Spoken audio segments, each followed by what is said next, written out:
Ladies and gentlemen, good morning. The workshop will begin in 5 minutes' time.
Ladies and gentlemen, a very good morning to all of you. Welcome to the Cybersecurity R&D Workshop, a virtual event held in conjunction with Singapore International Cyber Week 2020. This workshop is organized by the Singapore Cybersecurity Consortium under the National Cybersecurity R&D Program. It brings together cybersecurity R&D stakeholders from government, industry, and academia for cross-pollination of ideas to better direct research efforts to solve challenges on the ground. In this two-day workshop, we dedicate one day each to discussions on AI security and IoT security respectively. Today, we'll hear from distinguished researchers and industry experts on trustworthy and responsible use of artificial intelligence in our systems. Tomorrow's program will explore the security of Internet of Things in a deep dive follow-up to our partner event, the International IoT Security Roundtable, which is taking place right after the conclusion of today's track. To kick off today's program, we now invite Professor Abik Rochaduri to deliver his opening keynote, From Trustworthy Systems to Trusted AI. Professor Rochaduri is a professor of computer science at the National University of Singapore. He's the academic director of the Singapore Cybersecurity Consortium and the director of the National Satellite of Excellence in Trustworthy Software Systems in Singapore. His research focuses on software testing and analysis, software security, and trustworthy software construction. He has advised on secure and smart cyberspace in different capacities, including being an industry advisory board member of the London Office for Rapid Cybersecurity Advancement since 2018. Professor, please. Good morning, everyone.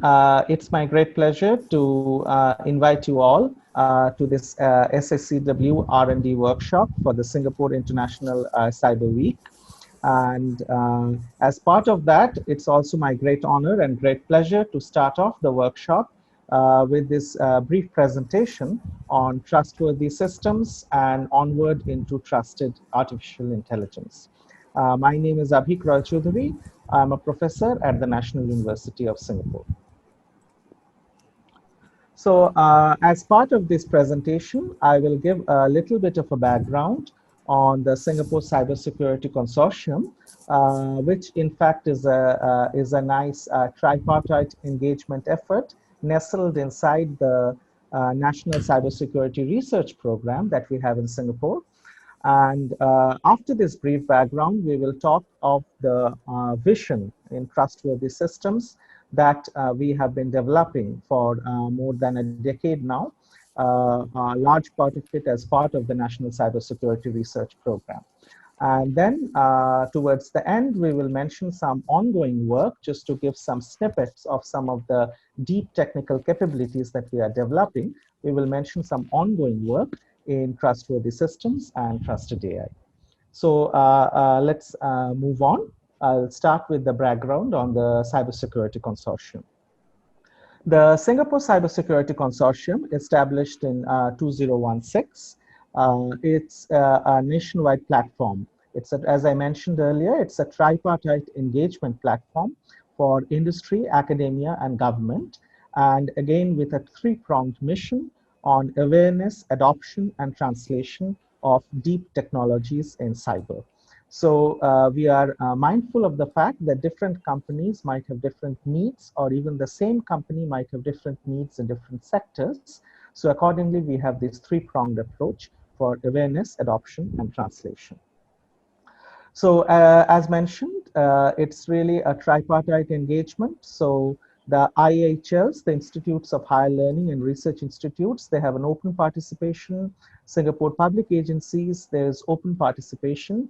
And we have industry members, which are Singapore registered companies with expertise or interest in cybersecurity, and they are eligible to apply for membership.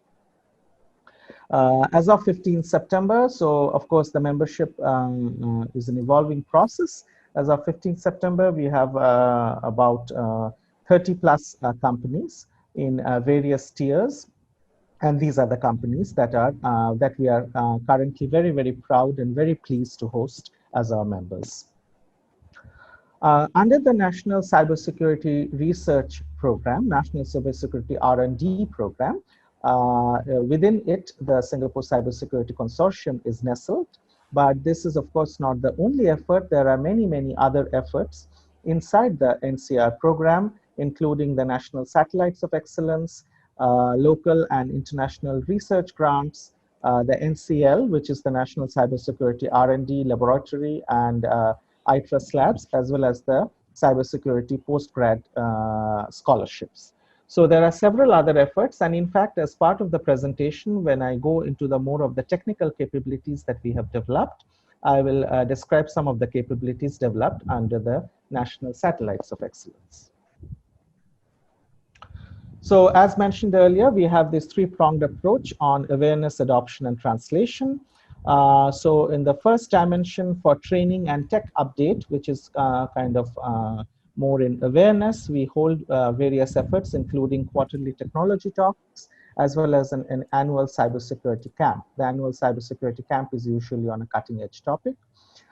In the adoption, we have various discussions to alleviate pain points in existing work. So we try to build trust among the industry members so that they are happy and comfortable to share some of the problems faced in the organization, and so that we can come up with common solutions.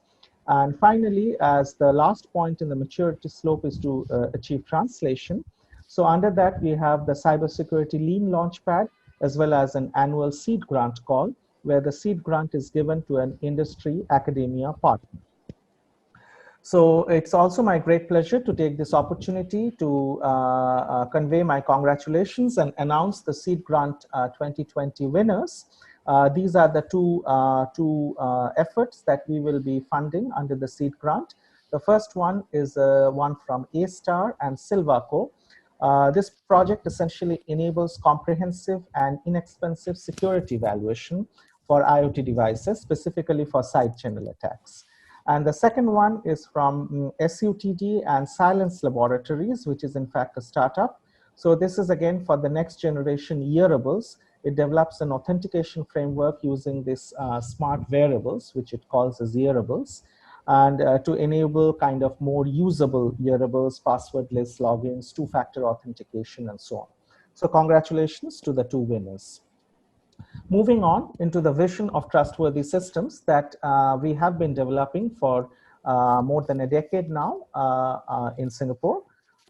So when we look at trustworthy software, we see it as a combination of creativity and precision. And this is what really makes trustworthy software development so difficult, because compare it with other activities. Consider solving differential equations for an examination. It requires probably a lot of precision, but not necessarily a lot of creativity. Consider painting a landscape say, a lush greenery. This probably requires a lot of creativity, but not so much precision. One of the key difficulties in trustworthy software development is that it requires both the creativity and the precision. So as part of our mission towards developing more trustworthy systems, which enables critical infrastructures and other critical systems, we have considered various approaches. One is the formal verification approach, and there are various efforts all over the world, including in Singapore, on this formal verification approach. So this is really a formally verified software stack. There is the Cell4 project from Australia, which I can mention, which is on verified operating systems. For us, we have looked into verified file systems, specifically, where it is completely verified. But we do realize that this formal verification approach has its limitations. It can provide a showcase software stack, but it would be very difficult to modify, because as soon as you modify it, then the proof of correctness may be broken. For this reason, we have also taken another approach, which is to build trust from commercial off-the-shelf components, or COTS, where we put together untrusted components and try to build a trustworthy system, employing a host of technologies, including analysis of the individual components, hardening of the individual components, verification of the communication between components, and data protection whenever there is communication with the cloud. As part of this vision, we have undergone kind of a whole set of steps in Singapore. Initially, we had a number of point projects funded by various agencies, including MINDEF, Ministry of Education. Subsequently, with the launch of the NCR call, we focused on developing more targeted capabilities. So I will present some of the results, some of the deep tech built from one of the projects there, which is called Tsunami, Trustworthy Systems from Untrusted Components. And then finally, we have tried to consolidate these technologies further under the National Satellites of Excellence. So again, in this slide, I take a little bit of a bird's eye view of the capabilities that have been developed. So at the bottom, you see some of the point technologies and point projects that were being built. Subsequently, there were several projects, larger projects funded. For example, the Tsunami project that I mentioned in NUS, and also another project, Securify, which was done in NTU under the auspices of NTU, along with other partner universities. And then subsequently, this has developed into the National Satellites of Excellence. Also, in terms of the overall outlook, in terms of building commercial off-the-shelf components and using them to build more trustworthy systems, we take a multi-pronged approach, as mentioned earlier: vulnerability discovery, hardening, verification, and data protection. So a lot of this, when we develop these research results, we want to make sure that a lot of this also flows into education, so that the research does not just remain disjointed, but can contribute and flow back into the education and can benefit the students, because the students of today will be the industry leaders and the academic leaders of tomorrow. So this is a sample slide which is showing some of the education that we are imparting in a holistic way in a module at NUS, the National University of Singapore. So here we show maybe a desktop computer, maybe routers, internet, and so on. So initially we notice that there is software running, typically operating system may be running in these devices. We try to look inside the operating system as part of the module and look into various aspects of it, like the file system, kernels, account protection, and so on. We look into scanning, and then this moves into this kind of a study will move more into the software security, which is the software which is running on top of the operating system, looking into buffer overflows and fuzzing for the purpose of finding vulnerabilities and binary analysis, as well as malware analysis, where we have developed a lot of capabilities. So a lot of the research actually flows into the teaching of these topics. So the research results directly impact the teaching. Moving now into moving towards the network, we will probably teach the students on sniffing using Wireshark and other tools, as well as spoofing and session hijacking, how these kind of things can happen, as well as denial of service attacks. And moving further towards the internet, we will probably be looking into firewall, NAT, and IP tables. And moving further into the web, we will of course look into web attacks like SQL injection, XSS, cross-site scripting, and so on. So in a single module, this is really education. So now you can see the whole picture in this slide. In a single module, we will be teaching the students system security, software security, network security, and web security, all of these 4 pillars. And the research that we are doing will go on to directly impact, really not only indirectly, but directly impact the teaching. So moving on, as mentioned earlier, we have consolidated the capabilities under the National Satellite of Excellence for Trustworthy Software Systems, which really tries to build on our combined strengths in software security and smart systems to build consolidated technologies related to software assurance for smart systems. So I will now discuss some of the core capabilities that we have built as part of this National Satellite of Excellence, whose mission consists of developing deep tech capabilities in the area, constructing innovative use cases, as well as also try to impact the policy by looking into the regulatory processes and providing some feedback for the use of the critical software in practice in our community in Singapore. So moving towards the last part of the talk, which is some of the deep tech capabilities we have developed and to give a sampler of some of the deep tech capabilities we have developed in trustworthy systems and trusted AI.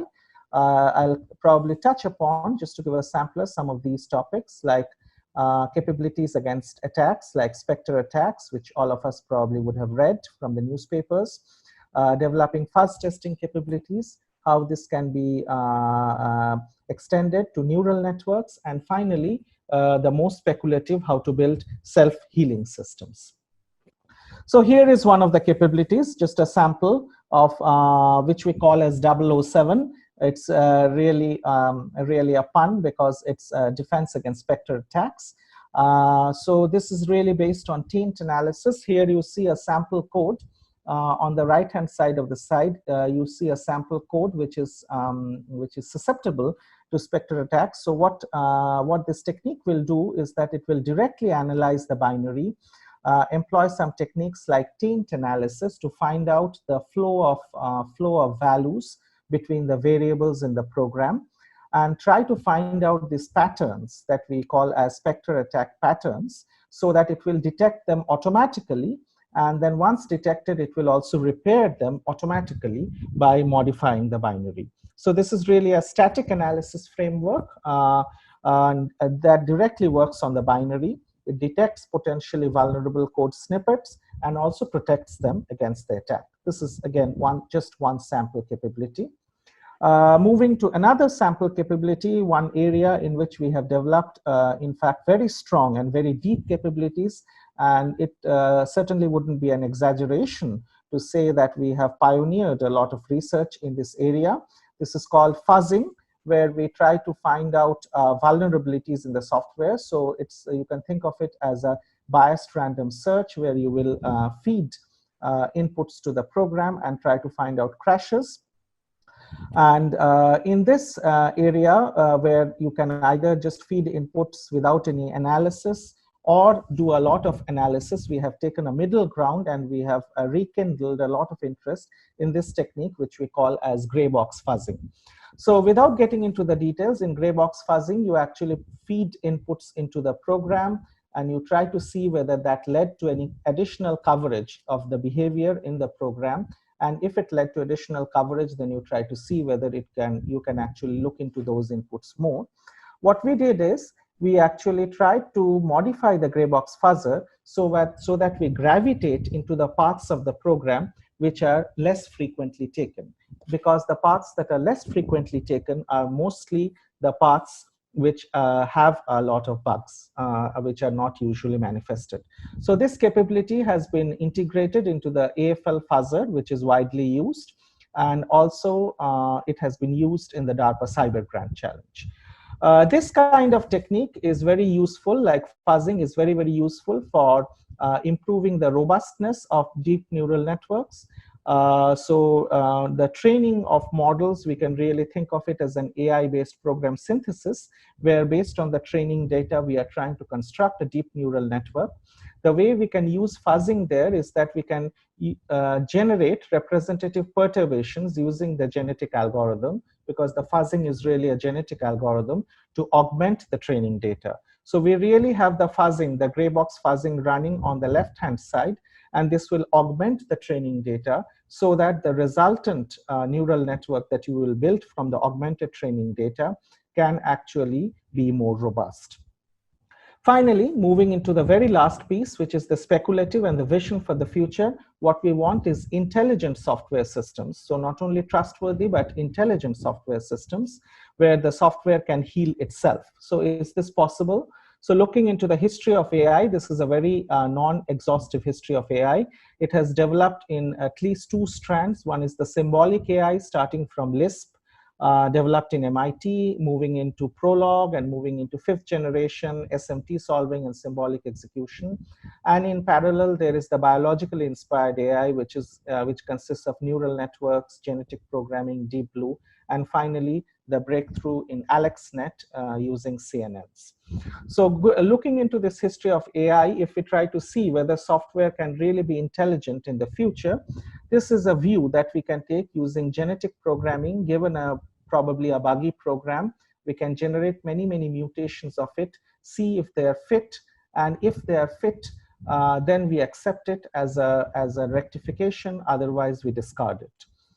Alternatively, we can take the approach of symbolic AI, where we have a buggy program and we have some tests, and then we can try to extract symbolic specifications from there, and these tell us what is really the property of the correct program. And from there, we can automatically synthesize a correct program. So there is this tension, there are these two approaches. So which of these approaches work? This is really an open question, which we have looked into in our research here in Singapore. Here I'm showing a very trivial example, a very simple example, which we all know, a triangle with three sides A, B, and C.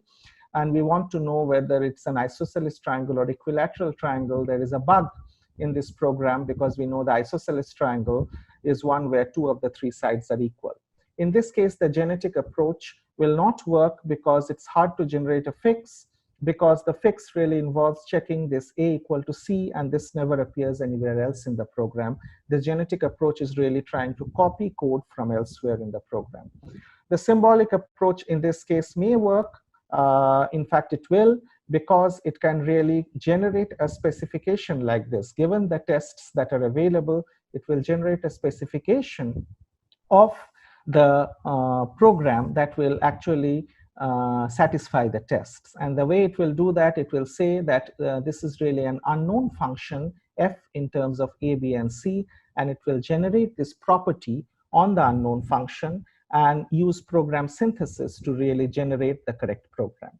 So these are two alternative approaches towards healing of programs, which we have investigated at NUS and as part of the National Satellite of Excellence. And this really brings me to my very last slide. So generally, the movement is clearly towards autonomous software. There's a question whether autonomous software can test and repair itself to cater for the corner cases. It would be fair to say that the repairing will never be completely automatic, but the repair can be a solution to cater for some of the inaccuracies of the learning models. So the corner cases that are not covered by the learning models can be handled by repair. With that, I would like to thank you for your attention. Thank you, Professor Rochadary, for the insightful keynote. The next session will start at 10 a.m.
For the first technical presentation, it is our pleasure to have with us Mr. Mark Jensen and Dr. Jingyang Ko to discuss AI, a panacea or a seed for unintended consequences.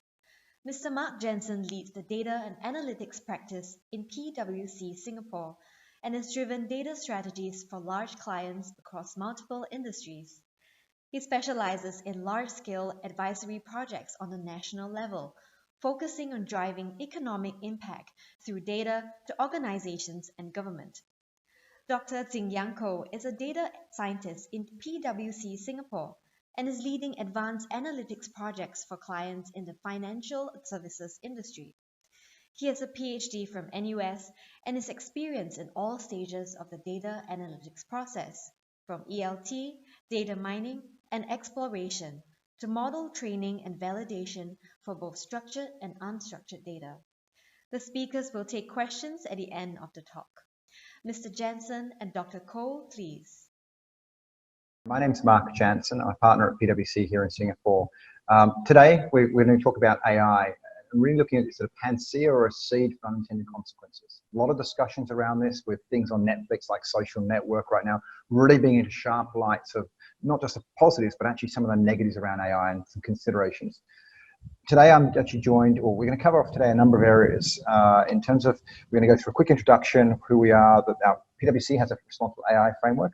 Actually, that framework is being used a lot globally with our clients, but also it's bundled into a number of governments around the world where we've been working with government level around what sort of responsible AI means for Singapore and other locations. And then we'll talk about some adoption considerations. Before we start, I introduced myself briefly already. I've been in Singapore for 16 plus years and working with data and even in the cyberspace for quite a considerable amount of time. I'm joined by Jin Yang, who's a data scientist here. He's a local PhD through NUS, worked with A-Star, and really our hardcore AI ML expert here in Singapore for our firm. Just in terms of what we do, number of different awards in terms of recognized globally around what we do. A couple of ones we're really proud of is particularly around the COGEX awards, around adoption of AI, AI ethics in particular, and really sort of driving that. We're involved globally with a number of standard setters. There are standards around AI that have been developed, but still very, very early stage. But these are some of the things we've just been involved in, but I won't dwell on that too much because this is definitely not a sales pitch. So AI, I think we all know that AI is changing the world as we know. It's quite a big thing for everyone in terms of how it operates, how it interprets. What we see as business leaders as a whole really focus on this in terms of what it means to their business. That said, we're not seeing as much adoption out there as we'd expect. So whilst you've got 85% of business leaders think that AI will significantly change, 84% think that AI-based decisions need to be explained, but only 40% sort of adopting it. And I would even question that. We're seeing it on the fringes. We're not seeing broad-based application in terms of AI use. More in the B2C, in the B2B, limited, but we expect that to change. So why is it controversial? And some of you on this webinar probably know this story already around Microsoft AI Tay, and I don't mean to pick on Microsoft at all, in any way, shape or form. But Tay was a chatbot that was released back in 2016.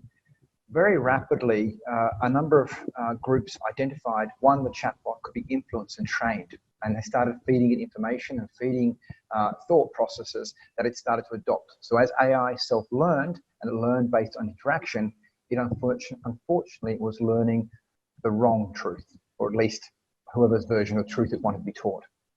So it had to eventually be pulled down because it became effectively a racist bigot and started causing a massive number of problems. But this highlights the point that AI, when you think about it, has often goals that are set on a singular basis, i.e. to serve or to listen, interpret, as an example, and doesn't necessarily have moral guidance and can't pick up what's wrong or not. So the sort of the analogy is that it's like having a 3-year-old with a 200 plus IQ, but it's still 3. As a 3-year-old, you listen to what your parents tell you and you assume it's correct.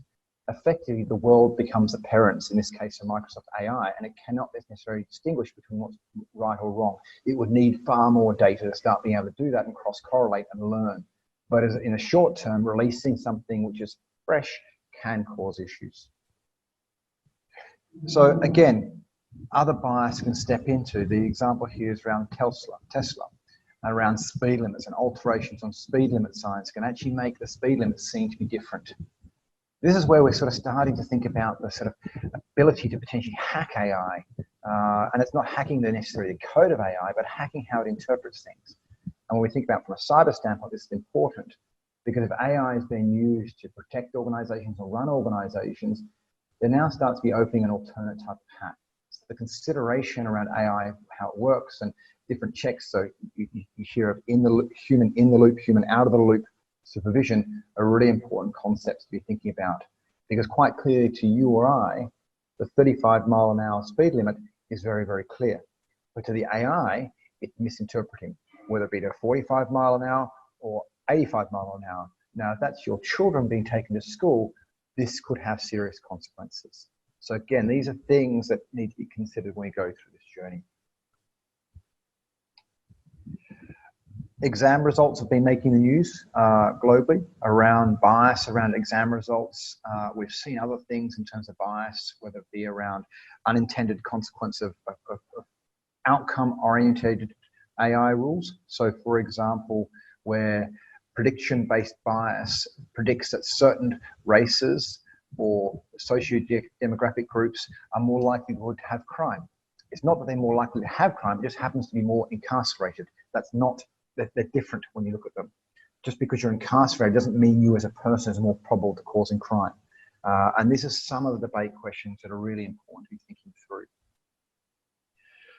So when we look at the core risks with AI and machine learning, performance is one. So how do they make sure they actually perform as intended and don't have error, bias, opaqueness, instability, performance, a lack of feedback process? One of the things we talk about in here is also reliability. So a great example at a global level, you're seeing responsible AI being deployed right now around things like missile systems. Very, very clear. If you're developing missile systems or automated drones, et cetera, so we're talking defense, it's very clear that you need this AI to be reliable and perform because the consequences are huge if it gets it wrong. Other areas obviously around underwriting, loan provisioning, insurance, health are all good examples where you can start seeing very important use cases for AI. But if we go into a more IoT-based world, the performance aspect is really critical. Ethics is another aspect. They are often designed, AI is often designed with specific objectives in mind that may compete with organizational societal values. So another example, imagine, and this is not my example, and I apologize for not having the reference to the TED Talk this came from, but there was one who came up with a coffee conundrum. So you have a nice AI robot at home that's sole job is to get your coffee in the morning before you start work. What happens when there's a queue at Starbucks or wherever you get your coffee from and it cannot meet that objective? But it's its only objective in its entire mind, as it were. So you can see where it starts to compete with other societal values around just simply, should it jump the queue or should it not jump the queue? So these are big considerations. There was another famous experiment around two AI engines competing to harvest apples. The first objective was to maximize the collection of apples. Both worked very fairly. The next objective that was set was to compete and individually maximize. What happened very rapidly was their AI engine started to learn how to cheat, steal, and a whole lot of things. They created their own language because there's no boundaries around any of this. So again, ethics is important. We see things like laws around right to compete, right to life, around automated cars. In countries like Germany, there's a right to life. No one has an unequal right to life. So with automated vehicles, when we get to a position of an accident, how does the AI make a decision? So these are really deep topics from an ethics standpoint. Great dinner conversations, but very, very important from an insurance concept in terms of who insures what, but also consequent implementation. Security, big topic around how could AI be used to manipulate around human controls, but not just in the IT security space, but actually get AI to perform tasks that it shouldn't be otherwise doing. So back to the TAE example, manipulating, so circumventing controls. So when you think about from a cyber risk standpoint, actually, it might not be a cyber hack, it might be an insider hack, being the AI being influenced. So different concepts around that. Control is really important. All regulators around the world are rapidly centering on the fact that you need accountability as an organization around AI. But how do you demonstrate that? How do you actually work through it? It's quite complex, particularly when we're seeing AI evolving so rapidly. As a consequence, some of our clients are now starting to say, actually, we're not going to go with complex algorithms because we cannot explain them. So the explainability piece is really important for control. How can you control something you don't explain? Historically, we've seen this in algorithmic trading as well, where regulators have said, okay, for algorithmic trading, so there should be stop breaks in place. How do I stop an algorithm from creating an economic crash? The problem is you can't necessarily stop it once it's moving so fast. So the challenge is you need circuit breakers and you need limits and controls, etc. So these are really, really important. Obviously, from an economic standpoint, societal jobs displacement, risk of concentration of power, liability risk, we're seeing all those things emerge, particularly around some of the big tech companies, and so on and so forth. We're seeing it, and a lot of commentary around. Societal is the last point I'll draw on here as well. Societal has big consequences for those of lower socio-economic status potentially, particularly around marginalization of different people. We're seeing it in law enforcement. We also see it in areas such as social welfare. The impacts can be very great in terms of the use of AI, not just in terms of job loss, but also how people are potentially marginalized. So these are all important considerations, great dinner topics, but important to consider as we go forward. So the thing from here is that actually AI has a lot of plus side, but there's also a lot of negative, and it needs to be balanced. It's back to my example of AI being a 3-year-old child with a massive AI and thirst for knowledge. It's how do you feed that knowledge in a way that's managed, that's controlled, that leads to outcomes that are positive, but the risks are very well understood. So I'm going to take through the PwC Responsible AI framework. And just as a reminder, we'll be taking questions at the end. So please do fill in the questions and we'll be coming back to answer all the questions once we complete. So PwC has developed a responsible AI framework across a number of dimensions, so 3 dimensions: ethical and societal, performance and security, and control. So obviously ethical and societal is around the ethics and regulation. As I mentioned, regulations are being developed, most around principle and accountability frameworks at this point in time. We are seeing the development of global standards, for example, ISO standards and other standards for AI, but they are still a fair way off. But this is important to make sure organizations are grounded in this. The other big key consideration is, should the ethics be governed by independent bodies? So this is something I challenge people around, in that if you have a lawyer, a doctor, an actuary, a judge, all people who make big decisions that can impact people's lives, more often than not, they're governed by an independent governance body outside of the organization that manages ethics in particular. When we talk about AI, the programmers around AI are not governed by such. They're governed by the rules of the organization they sit within, and you could argue, why would that organization get people to do things they shouldn't do?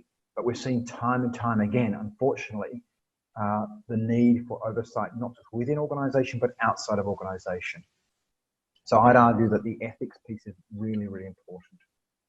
In terms of performance and security, security is the big one here. It must be secure. The ability to make sure that the disruptions are not there is important. We talk about autonomous vehicles, latency, critical to AI performance. If you've got poor latency and you're driving down the expressway and suddenly you lose connectivity, that's a problem. So denial of service, etc. Big things to be looking out for. Bias and fairness, I think we've covered that in a fair amount of detail. Interpretability and explainability are the big things. As I mentioned, some of our clients are taking a step back from advanced AI because they cannot explain it in an adequate level of detail. and there is concern if they cannot explain, then they may have a problem with regulators, particularly regulated spaces. This is important in financial services, important in healthcare as two primary areas, but it will become more important across the board. And then governance, around how you govern this across the organisation. So I've explained some of these in detail, and I won't go through too much more on each of these slides. I'm going to jump to Jin Yang in a second just to go through in terms of the detail. What we have developed, you can see here, is an end-to-end framework around how to manage it. It's not just about one-time management either. It's not about just managing the development. It's the ongoing monitoring and evaluation process required. So it's this pre-process model building, this continuous loop around here. And there's different levels here. So you've got the almost like a 3 lines defense model, where you've got sort of the front office developing the strategy, the approach, oversight, but then you've got the monitoring controls that are required, and then the ongoing operational support, compliance, internal audit functions that form quite critical basis to this. We talked about the basis, the bias and fairness. Again, really important topics for organisations to consider. And when we get to interpretability, explainability, provability, ability to actually prove out decision. This is complex, and this is the area where organisations are starting to struggle with. As the algorithms start to self-learn and evolve, this becomes more difficult to actually say with mathematical certainty. So almost like I can prove my decision tree, but AI doesn't have a decision tree necessarily. It's iterative, it grows, it adapts, it changes. So this is where the conflict comes from a regulator who says, please prove something, when you're dealing with quasi black box. So this is the balancing point between the two. Robustness and security, I think everyone hopefully gets the need around this. The robustness piece, as I mentioned before, is important. So the repeatability, the reliability is really critical. And I use the example around missiles, around automated vehicles, and I don't mean to be too sort of focused on defense, but it's a very easy one when you say something around missile must work as intended. It's very, very clear that you would lose sleep around that. But as we move forward, we're seeing, particularly in the health space, more and more use of data to diagnose people's symptoms, even operate or make operational recommendations. The robustness is really, really important. One call out, and more details be sent out later. We have developed a responsible AI diagnostic, very light diagnostic. So please feel free to scan the QR code and try and use the diagnostic, and please give us feedback. I'm going to hand over to Jin Yang now, who's going to take through some of the adoption of responsible AI key considerations. Now, I'm going to keep doing the slide tapping, so Jin Yang is going to tell me to turn the slides every now and then. Thanks, Mark. So now we'll go through some of our solutions that we offer to our clients, and these solutions are those that we have been seeing increasing interest from our clients. Mainly, specifically, they are more related towards the interpretability and explainability of black box AI models, and also towards the robustness and security of the black box AI models. So first, I will talk about the explainability compared to interpretability. So the two concepts are slightly different, but they both contribute to providing some kind of trust in using your AI models.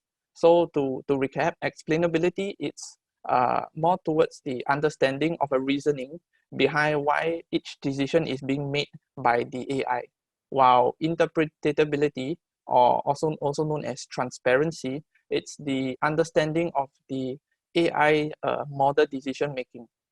So interpretability, in some extent, it's about cause and effect in the AI model. So to put it simply, we want to predict what is going to happen given that we have a change in some of the inputs to the model. So that is interpretability. And for interpretability, it's essential in order for us to identify if the AI model actually contains any bias, so that we can also measure the kind of a trade-off in whether we want to use a more complex model for better accuracy or a less complex model for better interpretability. And for interpretability, we actually have two different, there are actually two kinds of solutions to kind of take a peep into the black box model. The first solution would be something called a global surrogate model. Then, of course, after global, we have a local surrogate model, which I will talk about in the next slide.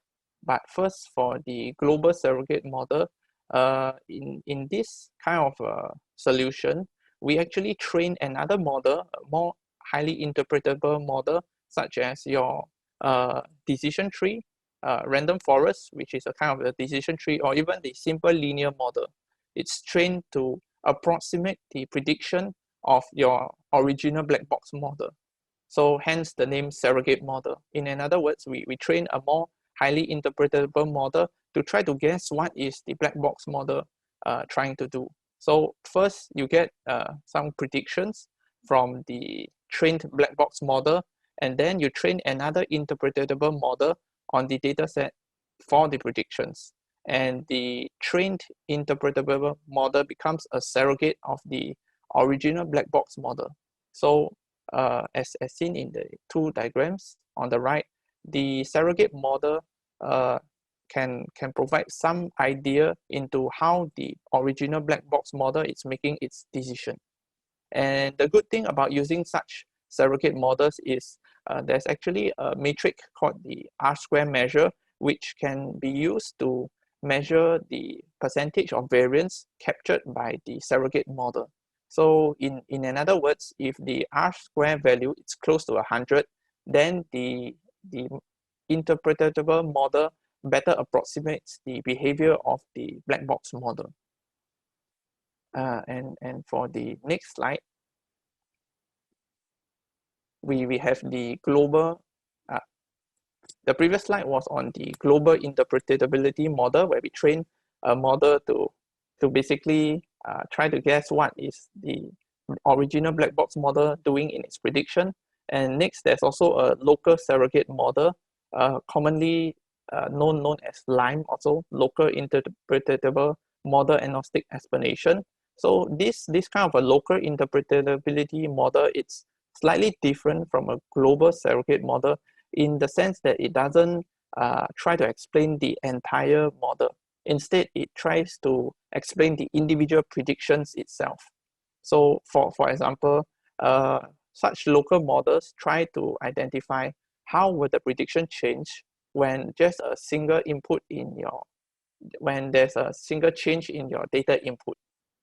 And both the local and global surrogate models does have its advantages and disadvantages. The global model is more concerned about explaining the entire logic of the black box model, while the local surrogate model is only interested in explaining specific predictions. So at a very local level, it's kind of better in a sense that this provides much more information to you as you are able to identify for each prediction made by the black box model, how does it come about making its decision.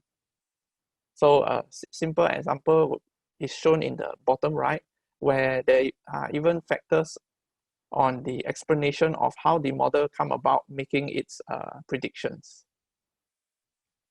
So next, it will be more towards our robustness and security related solutions to our clients. To ensure the robustness and security of our AI models, we do offer a few tools such as the parallelizable integrated adversarial numerical optimizer. It may sound complicated, so we just call it PNO.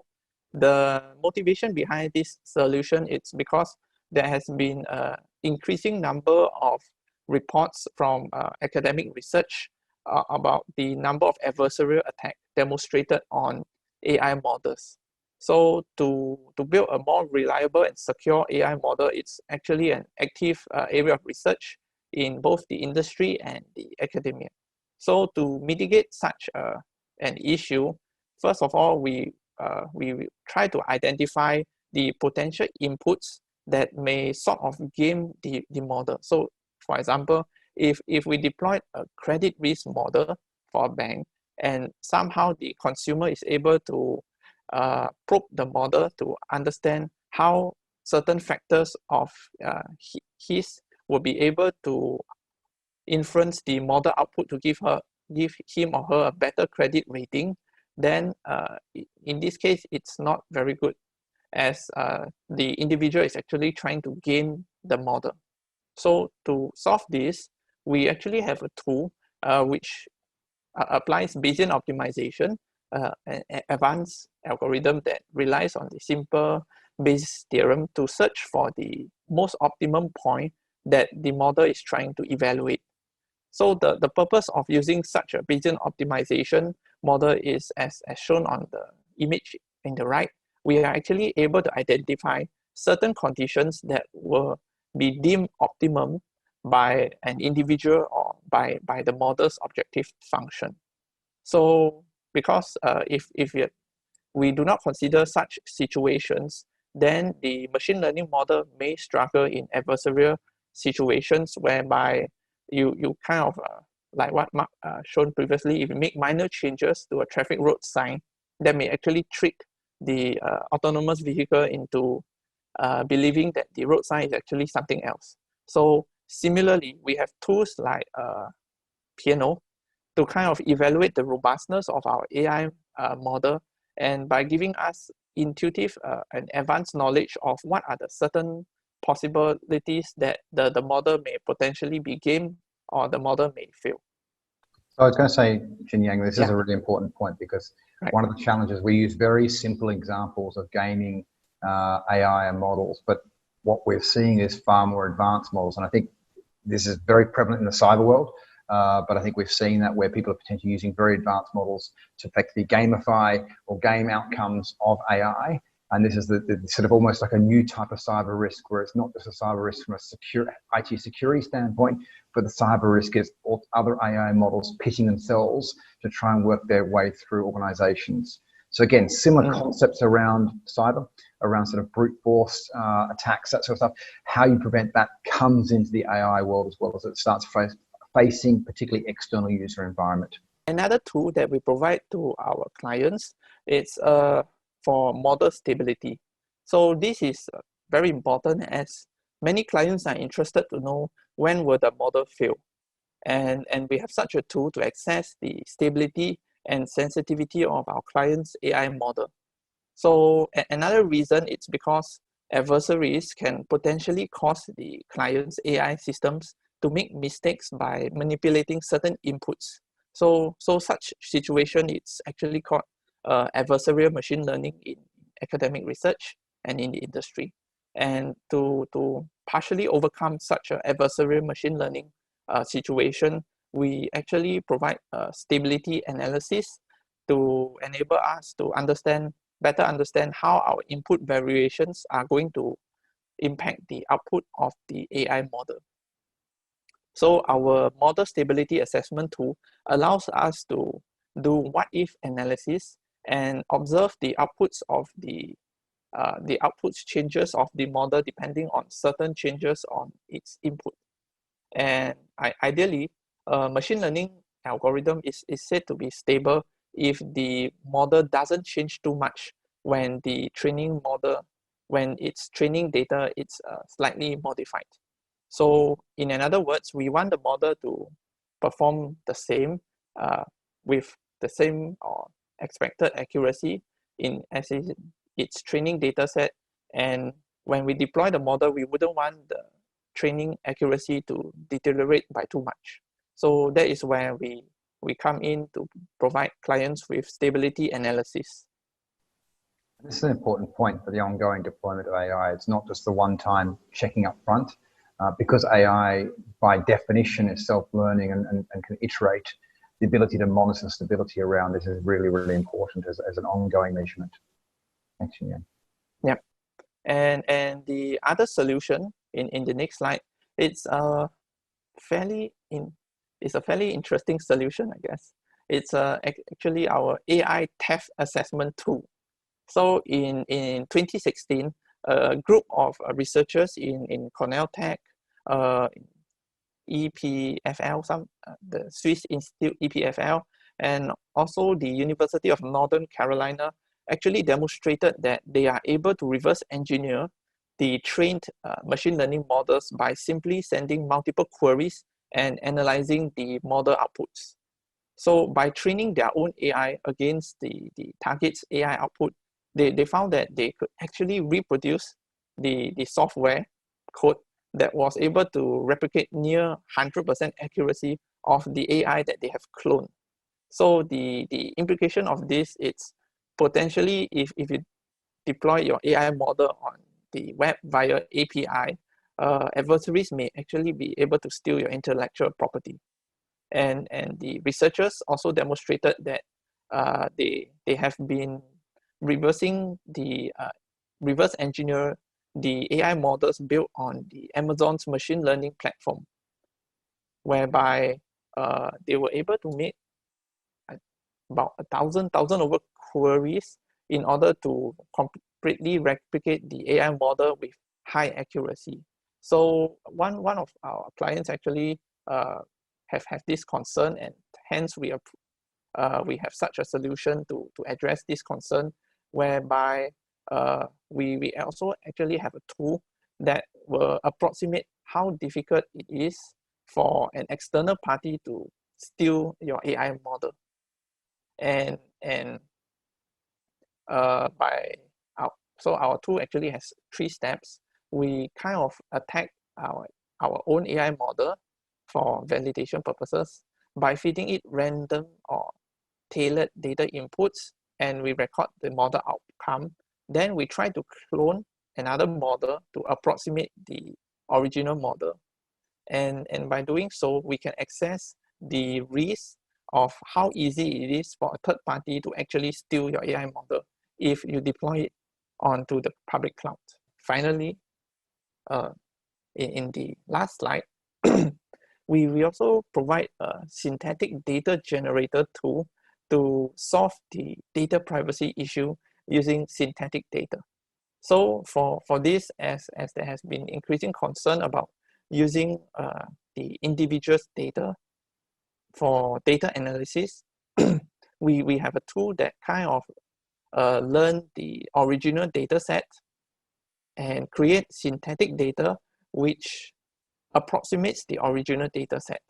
So instead of using your original data set, which may contain sensitive statistical relationship of individuals, we may want to train our machine learning models using synthetic data set, as our tool ensures that the synthetic data set has the same statistical properties as the original data set.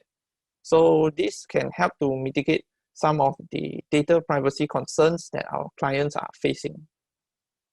And that is all for some of our solutions that we provide to our clients in the responsible AI space. Thanks, Yang. So we've wrapped our presentation piece in terms of presenting, so quite happy to answer any Q&A. But I think just to highlight the importance of this topic is quite critical. As I said, we're seeing a lot of discussion in the financial services space with regulators like the MAS providing a lot of focus on this FEAT principles. IMDA has also released the Responsible AI framework in its second version last year in Davos. But we're starting to see more and more organizations looking to this as an important differentiator, because the expectation is at some point we move from principle orientation to much more granular standards and expectations.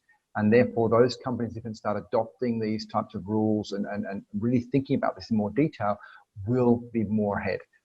Because with AI adoption, we're yet to see the full impact of AI adoption across economies around the world. The expectation is significant impact and outcomes from GDP. With COVID-19, it's really amplifying the importance of automation, robotics, health outcomes, etc. So again, we see a lot of emphasis on this, but at the same time, you're seeing a large volume of social noise coming through, but people are becoming more and more aware of the potential impact. And therefore, if that noise comes up higher, that puts pressure on politicians and others. And unfortunately, we may see some catalyst moments where there is a mass awareness of what's going on. So if I was to just give sort of the final takeaway, it reminds me a little bit of going back, and so I'm just dating myself a little bit. I worked through the e-commerce boom, so back in 2000. I remember back then, people were after clarity was my website I was buying things from, was I going to be safe or not? So they bought things like VeriSign. They wanted that little symbol on the website. But the end users didn't really want to pay very much for it. They didn't actually understand the value. So there's a need for society to protect my data and manage my e-commerce, but the demand side wasn't necessarily there. Fast forward to today, cyber industry is a massive industry globally, and it's very, very critical. We're seeing a lot of very sophisticated attacks happening now, and they've actually accelerated over the last year or so, and they've been accelerating for a while. So similarly, we expect in AI and this topic of responsible AI and reliable AI, robust AI, whatever you want to call it, we expect similar sort of increase in activity. It's likely to be faster in terms of the demand side, but right now it's very much a need in society. The demand is starting to evolve from regulators and then from consumers eventually, and then that's when it starts moving. So understanding this and getting this detailed today is really important because it'll lay good foundations for the companies for the future. So thank you very much. Looking forward to answering your questions now.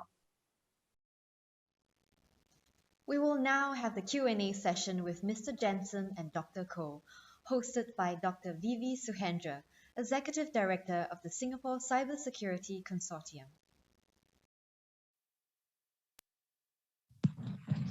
Good morning to all the virtual audience joining us here today. And thank you so much, Mark and Jin Yang, for the interesting talk just now. We already have a few questions coming in, so I think we will just jump into it so that we have more time to address all these things. A reminder to please unmute yourself. Okay, so oversight, the first question from Anthony Hogan. Oversight outside of organization for AI is an interesting topic.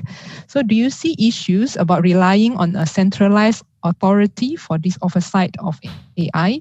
Or do you think that there are considerations that should be we should take for decentralized oversight instead? Thanks, Vivi. I mean, it's a good question. I think actually we almost need to step away from AI and look at more traditional governance models, full stop. And there's always a case, and it varies based on organization, scope and scale on centralized versus decentralized models. So there's pros around centralized because you have very clear control over what's going on, but then that needs strong command control working. So if you have organizations which are decentralized in their nature and the way they operate in terms of businesses, having a centralized control may not actually fit. Also, it depends on the level which AI is going to be fully autonomous and separate away. So you may need actually monitoring at the coalface, as it were, watching on a day-to-day basis, which may not be possible from a centralized team. So fundamentally, decentralized versus centralized will really come down to how the AI is being deployed and also how the organization operates. I think in general, however, just jumping off the fence for a moment, I would expect some level of centralized in terms of what policy controls are for consistency. I think that's very important for the consistent view of how things are being managed and providing particularly around policy procedure. Then the actual monitoring itself of AI should be at the level at which the AI is operating, and a very clear understanding of the difference between sort of what can be central controls versus actually specific day-to-day active monitoring, particularly when we talk about human-in-loop monitoring. So we have human-in-loop. That human probably needs to be close to where the actual decision is being made because they're probably best placed to understand. So again, it varies at various levels. Jin Yang, any additional thoughts or comments from your perspective? Yes, and just to add on, regardless of whether it is centralized or decentralized governance unit, we should always aim to have the support of the top management and the board of directors to empower the AI governance staff. Okay, so thank you for that question. So we move on to the second question, which is, he's asking, how can organizations get ready for AI without a deep scientific team to validate? Because you were talking about needing to be responsible about AI. There are many dimensions to consider. So how can they be ready without a deep scientific team? Who they need to work with, or any advice on that? Yeah, maybe, again, I've got Jin Yang to go more technical than me. But I think there's a lot of misnomers around AI. You see AI being used as a label on many things which are not AI. So for many organizations, AI is probably still a little bit distant. In fact, I'd say for the majority, even though very large organizations, there's only a few who are really doing AI in its truest form. So we take a step back. Actually, what I'd be suggesting for all organizations, this is something Singapore, there's a lot of focus on here, but also in other locations across the region, is getting senior managers to understand, what does AI mean? What is the difference between robotics at one end of the spectrum to AI? And you've got machine learning, you've got predictive, prescriptive analytics, descriptive. What are all those different things? So to me, the biggest starting point for any organization is first getting to understand, what are all these acronyms mean? How does it actually apply to business? What are the different tools that are available to go and use? Because many of these things make it easy. The first step is hard. The first step is getting your head around the differences and how they can enable a business. The second step becomes easy because a lot of gains can be made through simple automation of processes, simple use of analytics, which is, everyone does analytics historically. It's like comparing last month's sales with this month's sales, and why is it different? We know anecdotally, but can we work out other reasons? These are data sets that we can investigate. So there's tools that enable us to do this. This is not AI. So understanding that AI, particularly where we're looking at supervision, is where we're using algorithms that are making decisions that impact end customers or business. That's when we're starting to have more oversight. Where we're using algorithms to inform us and advise us, yes, we need to understand that in detail. But a lot of those algorithms are fairly simple. They're basically mathematical formulas, and they're very linear in the outcomes. So I would suggest start with the basics, understand what the different terminologies mean, read up on those. There's a lot of materials out there. I wouldn't get, maybe someone would shoot me later for this one, but you can pretty much Google and find 2-3 definitions of most things, and I'd stop at 2-3. I wouldn't go beyond 2-3 definitions, because you're going to get more and more complex, but there's diminishing return from just that starting point. I mean, Jin Yang, because you sit there as a sort of a data scientist deep in this space. What's your advice also? Because this is coming, I think there's one end in terms of the promise of AI and what it can do, which is, I think, is a future. But we are where we are today. And also for a start, what we are seeing in the market is that companies typically engage AI vendors for a simple proof of concept. Instead of immediately hiring their own data science team, they should always evaluate if the use of AI will really add value into their organization. And AI vendors out there, some of them are fairly well known and will be able to help you identify value propositions for your company's business needs. And taking it just one step further as well. So yes, so people sometimes get asked, should I hire an AI team? Should I hire my own data scientists? Some people say yes, some people no. The pros of yes means you've got a team. It's not so expensive to hire your own people versus using consultants or AI vendors, because they obviously have to make money, so they charge more. The negative is that if you're only hiring 1, 2, or 3 people, that's a very, very small team. And so a real human challenge comes in the sense, can I hire 1, 2 people? What incentive does that 1, 2 people have to come work for me? And am I going to be able to get the right people or not the right people? And remembering, data science is a very, very broad skill set. So to find the AI person who's got skill sets in your business area and on the areas you want to focus on specifically is very, very narrow. And that 1 person or 2 people are not necessarily have the breadth, whereas you work with external, then you can get the breadth. So it's a combination of things. I think there's also, we're seeing the emergence of tools in the market, so software vendors who are providing platforms that make it easy from a business standpoint. So we're seeing the use of platform plays where and one we work with often is something like an Alteryx, is where the business person can start doing the analytics themselves and made much easier. A bit like, go back to show my age a little bit, I remember when Microsoft Excel first came out and we could do pie charts. It was fantastic. Suddenly you could do this nice presentation. Now there's tools that do that, not just Tableau, Click, or BI, but tools that allow you to do the back end and then feed into it. So I think that's becoming a lot easier. The final thing on this, the challenge we find for most organizations, and it's not the hiring of data scientists is one problem, but actually is the data that they have suitable in the first place. The biggest issue our team has when we work with clients is we spend 70, 80, even 90% of our time cleaning data. We can't do analytics on data, which is not actually easy to pipe through. AI won't solve that. There's no magic wand to making data good. So organizations need to get business processes right in the first place to be able to use the data. If today you're doing management reporting and there's lots of questions, you don't trust your numbers, AI is not going to solve that.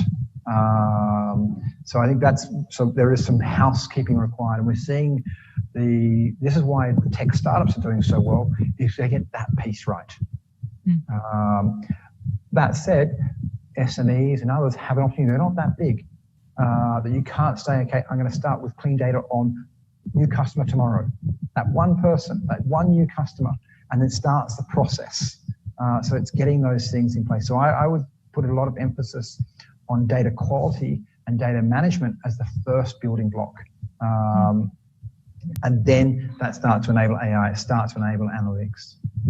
Yeah. What Mark, what you said is the same. What we hear from the companies in this side also, which is in cybersecurity data, you get all kinds of unstructured data, and the cleaning part is always the most difficult part.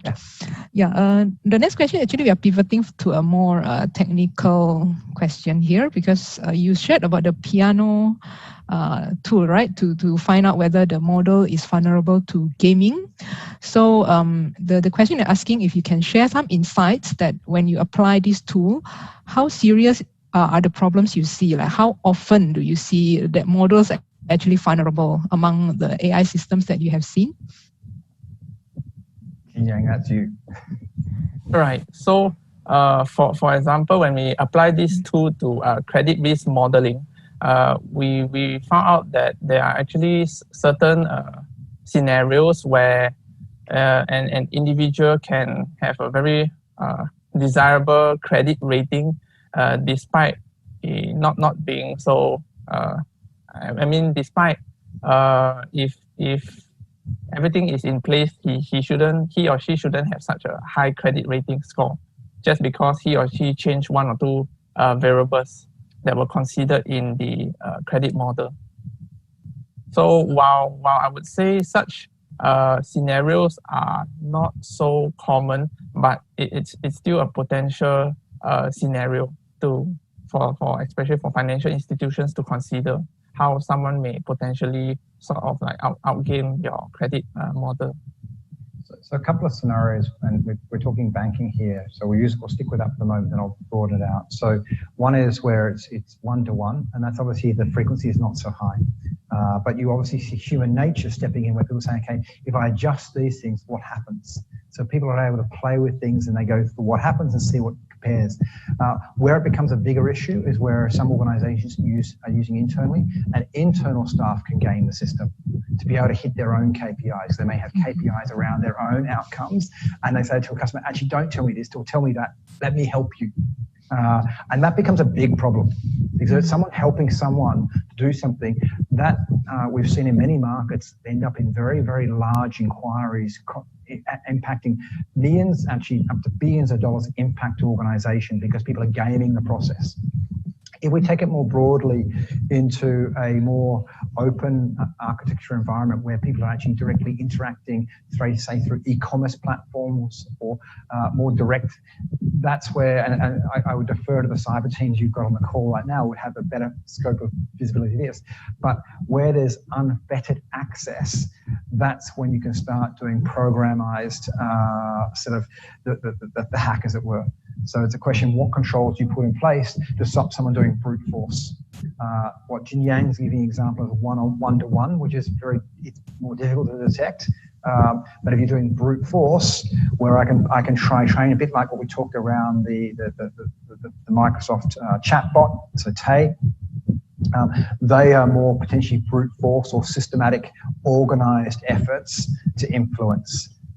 So I think across the board, unfortunately, and I know on the cyber side we've seen an increase, but right now with the economic environment as it is, it does mean the incidence of fraud, the incidence of hacking is higher. So people will find ways like water to find the cracks and work their way through things. So I think to me, it's a fundamental point, whether it be on a one-on-one basis or more broadly, these considerations need to be taking place. So that's where these types of tools are very, very important. And I think that's sort of almost part of, you could almost, it's a question of whether this is an analytics tool or it's a cyber tool, because to me, it's very similar in terms of the actual thought process. Related to that, there's a question on whether the tools work across majority of the various AI algorithms, CNN, LSTM, given that the data inputs and the architecture of these algorithms are different. So maybe I can quickly get some sense on that. Yeah. Right. So I don't think all our solutions are generic in nature, but they can certainly be customized to fit most algorithms. And I think, again, it varies. So we see some which is very, depending on the sophistication of the solution, it is very much domain specific. So it's very much around a specific use case orientation. But then if you go to the other end of the spectrum, so I've been working with an external company, or having conversations with another company who looks at the robustness of AI, particularly aeronautical. Their belief is their programs, because they look at the neural networks that sit behind AI, and AI does not distinguish in neural networks. It's a neural network. So the domain is less important. So but that's at the extreme end. So at the extreme end of using AI for AI, it doesn't matter. But remembering, but in reality, it does matter, because how do we know it's right or wrong? So there needs context, and that's where you still need the domain. So I know I'm not talking in terms of the technical speak here, because that's definitely Jin Yang's, but in terms of where we're seeing in the marketplace, we're seeing most of the time, particularly around the reliability of AI, there is that domain knowledge requirement, but then on the more sophisticated end, it doesn't seem to matter. Jin Yang, anything else on that point from your perspective? Yeah, right. So basically, it has to be specifically tailor-made for the application itself. Yeah, okay. I think audience who are curious about exactly how the tools work can contact either Mark or Jin Yang about that to find out for yourself. So I think moving on to the next questions, this is now more high level. Which countries are leading in the AI play, and how shall Singapore position itself for the change? So in your opinion, how is the situation right now? Jin Yang, you want to lead off? No, I definitely got my views, but you go for it. I mean, in terms of regulation-wise, definitely the regulators in the US and in Europe are much more active in enforcing ethical AIs. Even though in Singapore, we do have ethical AI council being set up 2 or 3 years ago, and they have also been actively publishing the AI model governance framework for the last 2 years. Even though it's right now just good practice for the industry to follow it. They don't really enforce it at the moment. But going forward, I believe our regulators would definitely be keen to catch up with and enforcing ethical AI and robustness in how the AI makes its decision making. So Singapore is part of the OECD committees on conversations around this and driving a lot of the agenda as well. I think in terms of AI, pure AI, which countries are leading? China is very out there. I mean, look at the number of patents being filed on a country by country basis.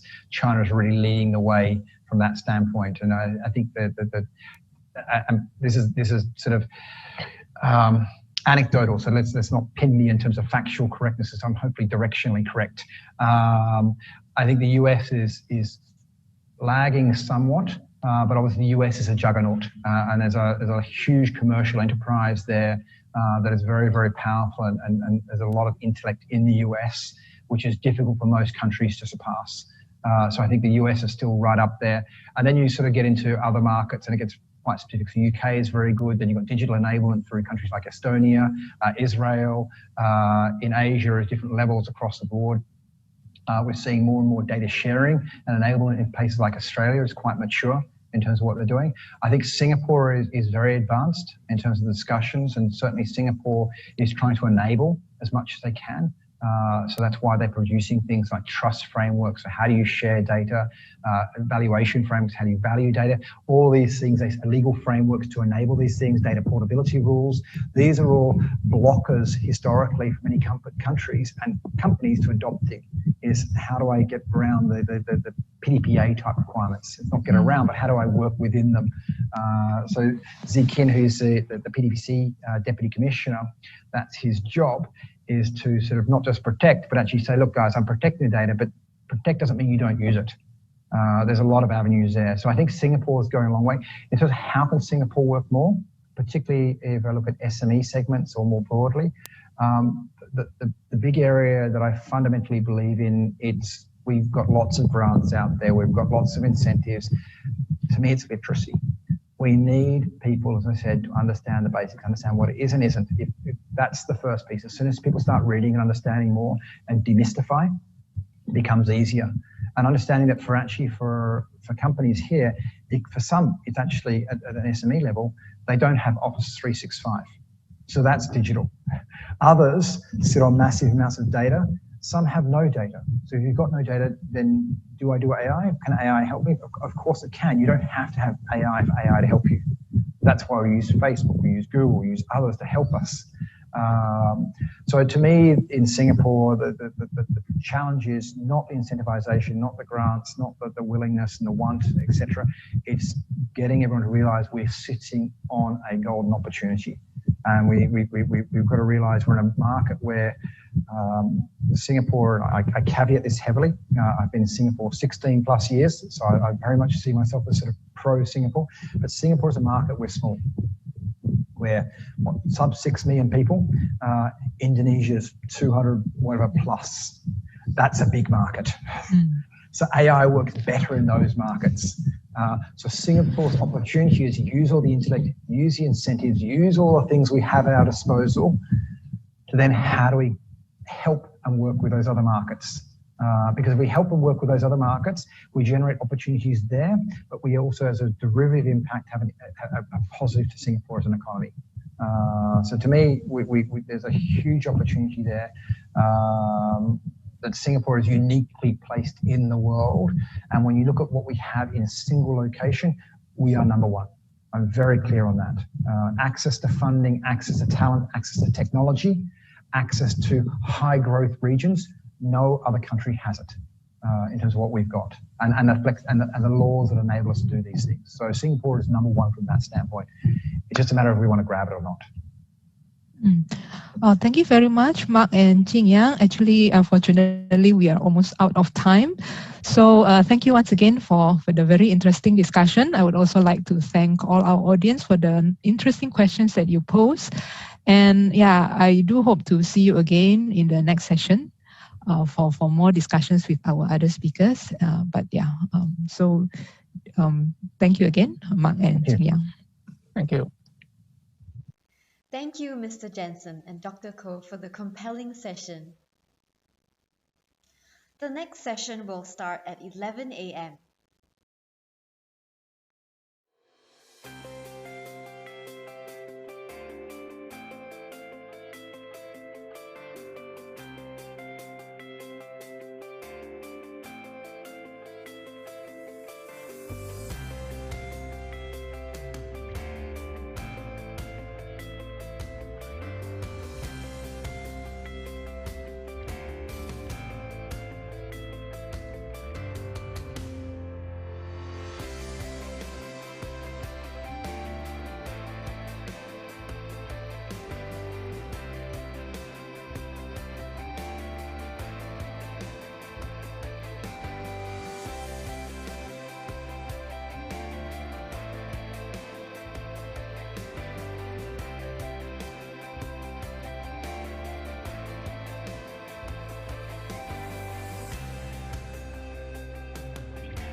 for the second technical presentation, we are honored to have Professor Yu Qianxiang, who will address the issue of AI security, adversarial AI and bad AI lurks.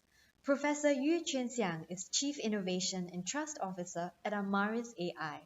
Previously, he was responsible for innovation-led transformation and strategic planning as the Chief Innovation Officer at Cisco and Ministry of Home Affairs. He was awarded the National Day Honours, the Public Administration Medal in 1993, and the Public Administration Medal Bar in 2004. He spends his spare time teaching introductory artificial intelligence and cybersecurity courses at the National University of Singapore. Professor Yui will take questions at the end of the talk. Professor, please. Let me talk about this very, very complex and very interesting topic called AI security. And I'm going to cover two areas. One is about adversarial AI. This is a new topic, and it is about how AI and cybersecurity would have to work together, and about the problems of new vulnerabilities that we have found in AI. And the other part is also equally interesting, is that the ability of using AI tools, artificial intelligence tools, to automate attacks. And we call that bad AI. So what I'm going to cover is a new topic that is a whole domain of knowledge called cybersecurity and artificial intelligence. So a very quick introduction of Amaris AI. This is the company that I'm working with.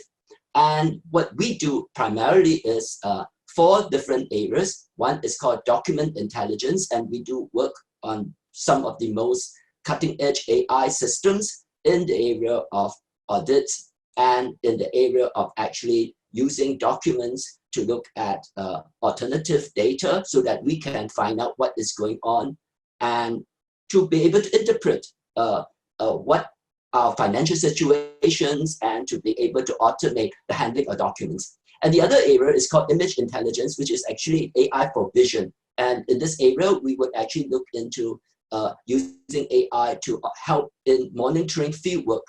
And the most exciting area, it is really the new technologies that Amaris AI has come up with, for instance, like driverless data diodes that you see there in the picture, and ability to then take all of these technology and then integrate it with AI. And one of the areas that we're going to talk about is actually called AI together with cybersecurity. And finally, we have a whole series of products that we have pivoted due to the COVID situation. These are hardware devices that are called COVID Guard, and AI is embedded into it, for instance, to detect mass detection.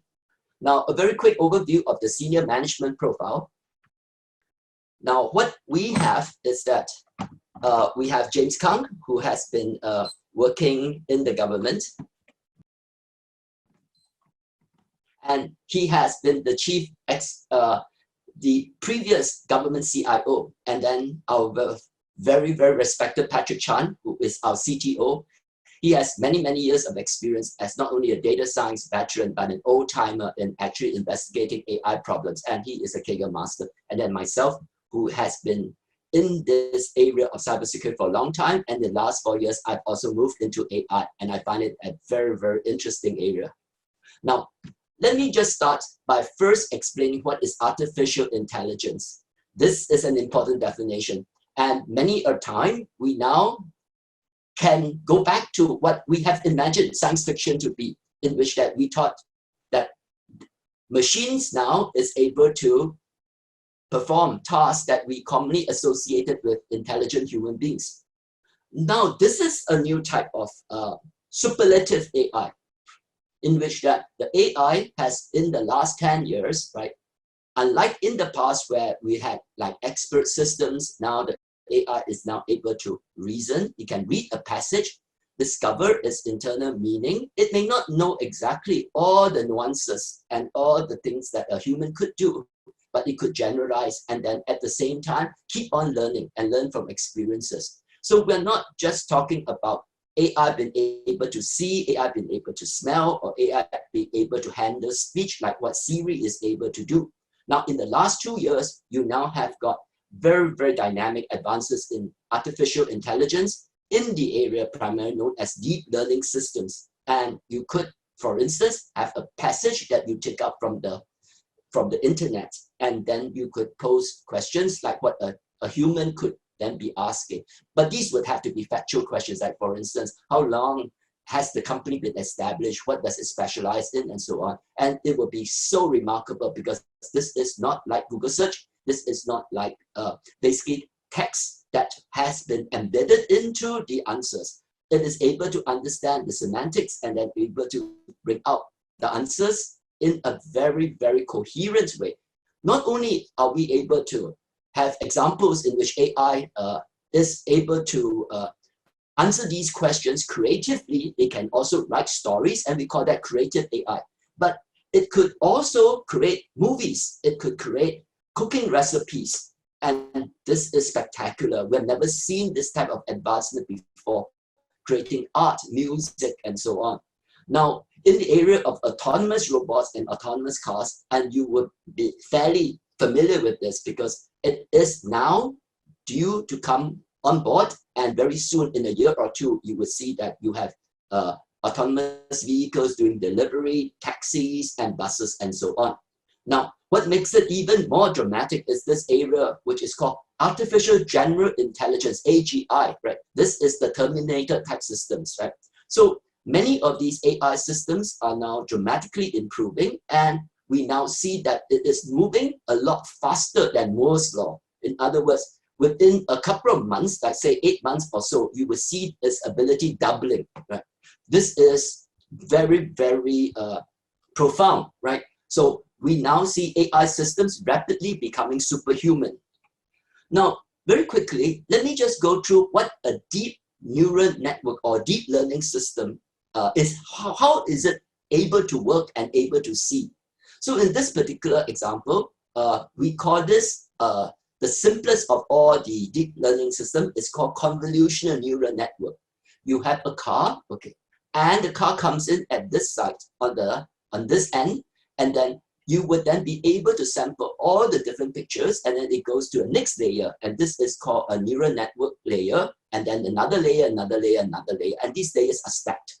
Now, what's very interesting is that you don't have to program the system. You just gave it a lot of data, and you say, here is a car, here's another car, and so on. Here are all the cats, right? And it's able to figure out that what does a car look like, you know? And then you find that in the first layer, it is able to becoming something like a feature analysis system. It is able to dissect out and say, okay, we need to understand lines. What would be the basic lines and the curvatures and so on, okay, right? That would then be making up different parts of the car. For instance, the wheels, okay, the windscreen and so on. Then later it composes itself and then become more and more sophisticated and then have higher and higher representation of the data. This is using a technology known as back propagation. And this is how AI systems have been able to be so efficient, in which that now I don't have to be spending days or years programming like what would a cat look like, you know? Cats has got whiskers, and cat has eyes and so on. This is almost impossible to do. So, and deep learning systems of this kind is able to do this quasi-automatically. Now, we now could see that AI is the new electricity and data is the new oil. The new oil fuels it, but you don't have to understand how the oil works. You now drop it into the vehicle or to the motor, and then it would then cook, and then it will generate the electricity. It appears that it is way, way too important for anyone to ignore. And especially in this area where we now are faced with a lot of challenges, because in the cybersecurity area, we require tremendous amount of automation, which we call security automation. There are not enough cyber defenders. The attackers are there. Okay, they work very fast. So the area that AI is now deployed and is becoming very progressive, it is to detect unknown malware, and more importantly, malware that has never been seen before, which we call zero-day attacks. We also use AI for digital forensics. This is the instance of having to cope with large amount of data that you need to investigate a case. For instance, there could be a fraud. It could be looking at audit trails, okay, of people sort of like doing money laundering.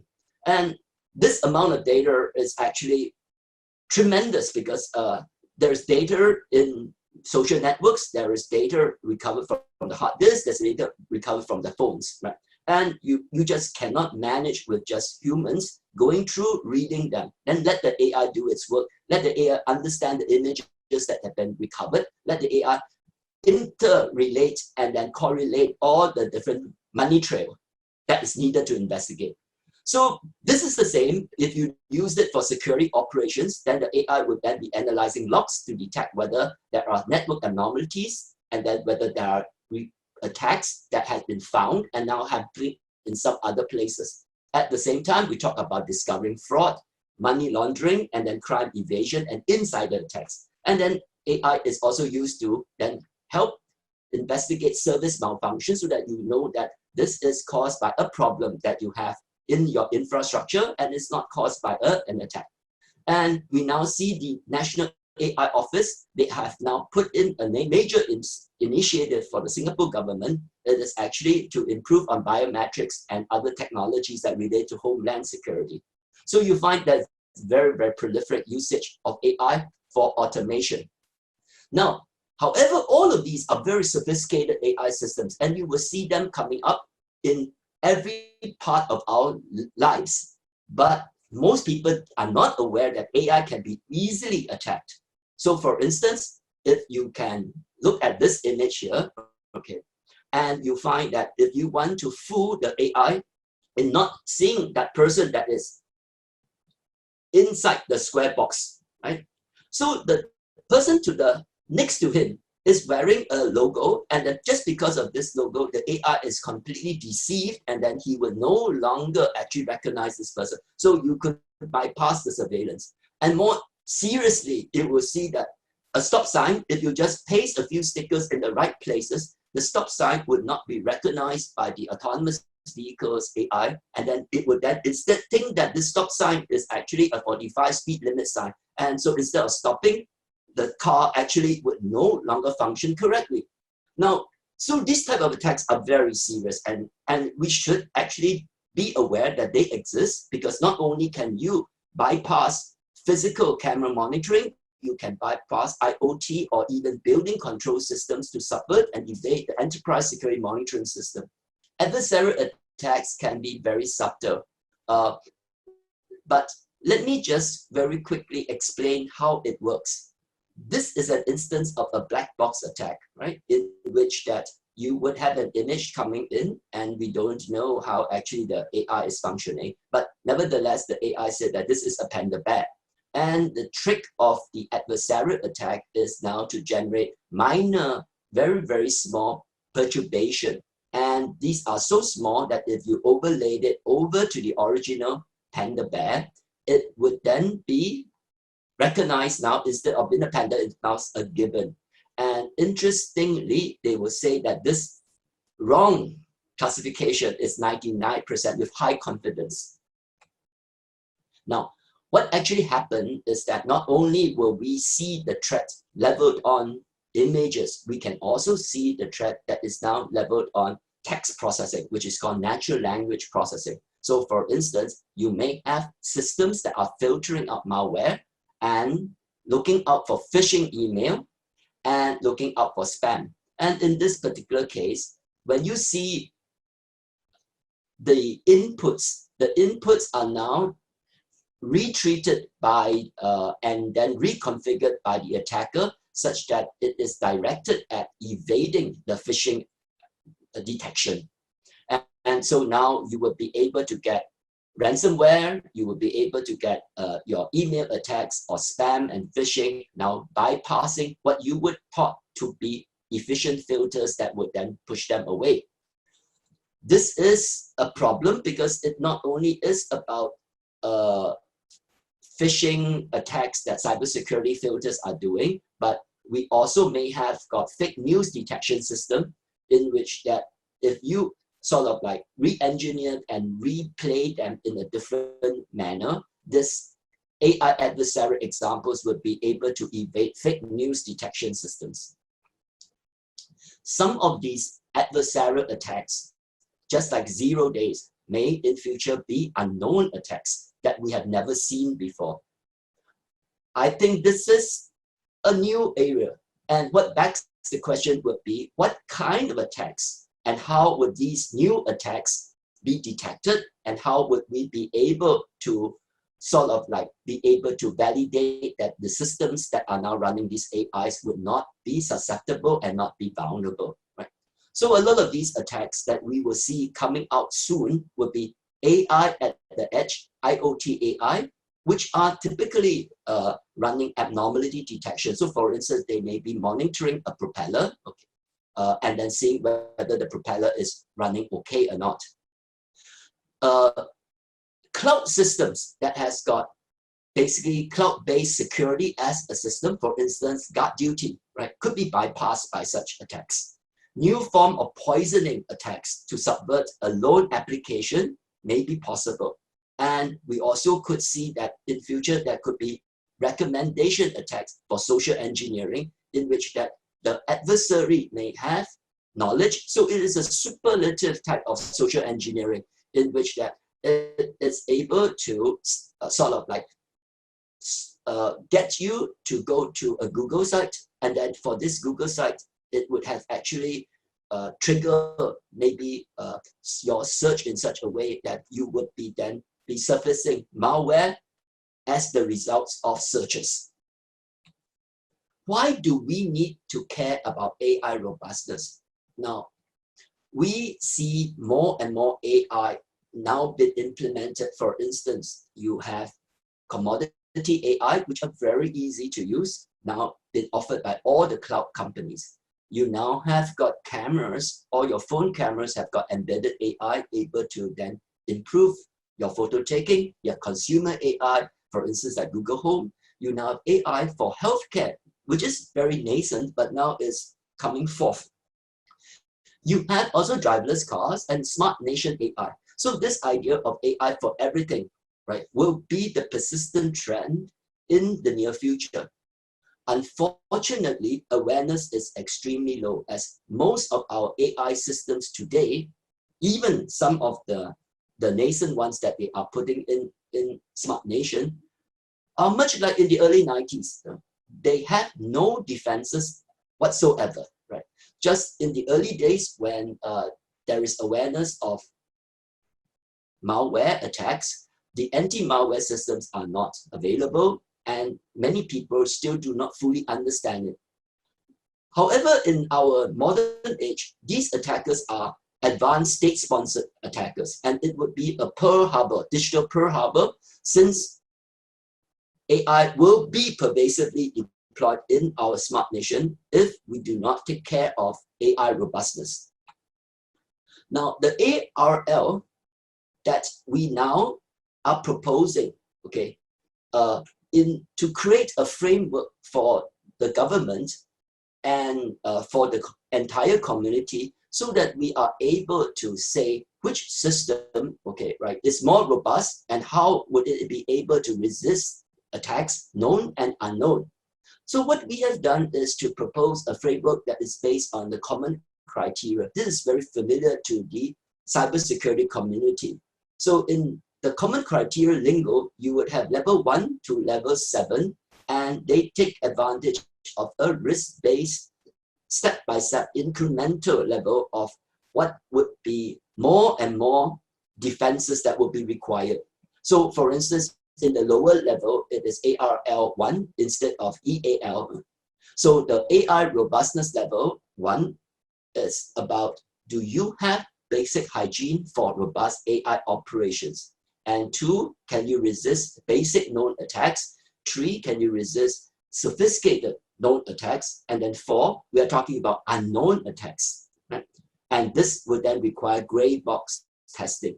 5, all kinds of unknown attacks. And then 6, to be able to explain and have explainability built into your AI models. And then 7, which is the holy grail, can you prove that your AI model is extremely strong? Now, in the test bed that we are now building for our product. This you could think of as a product that is like Metasploit Pro. In the earlier days, there may be no good system that will be doing testing.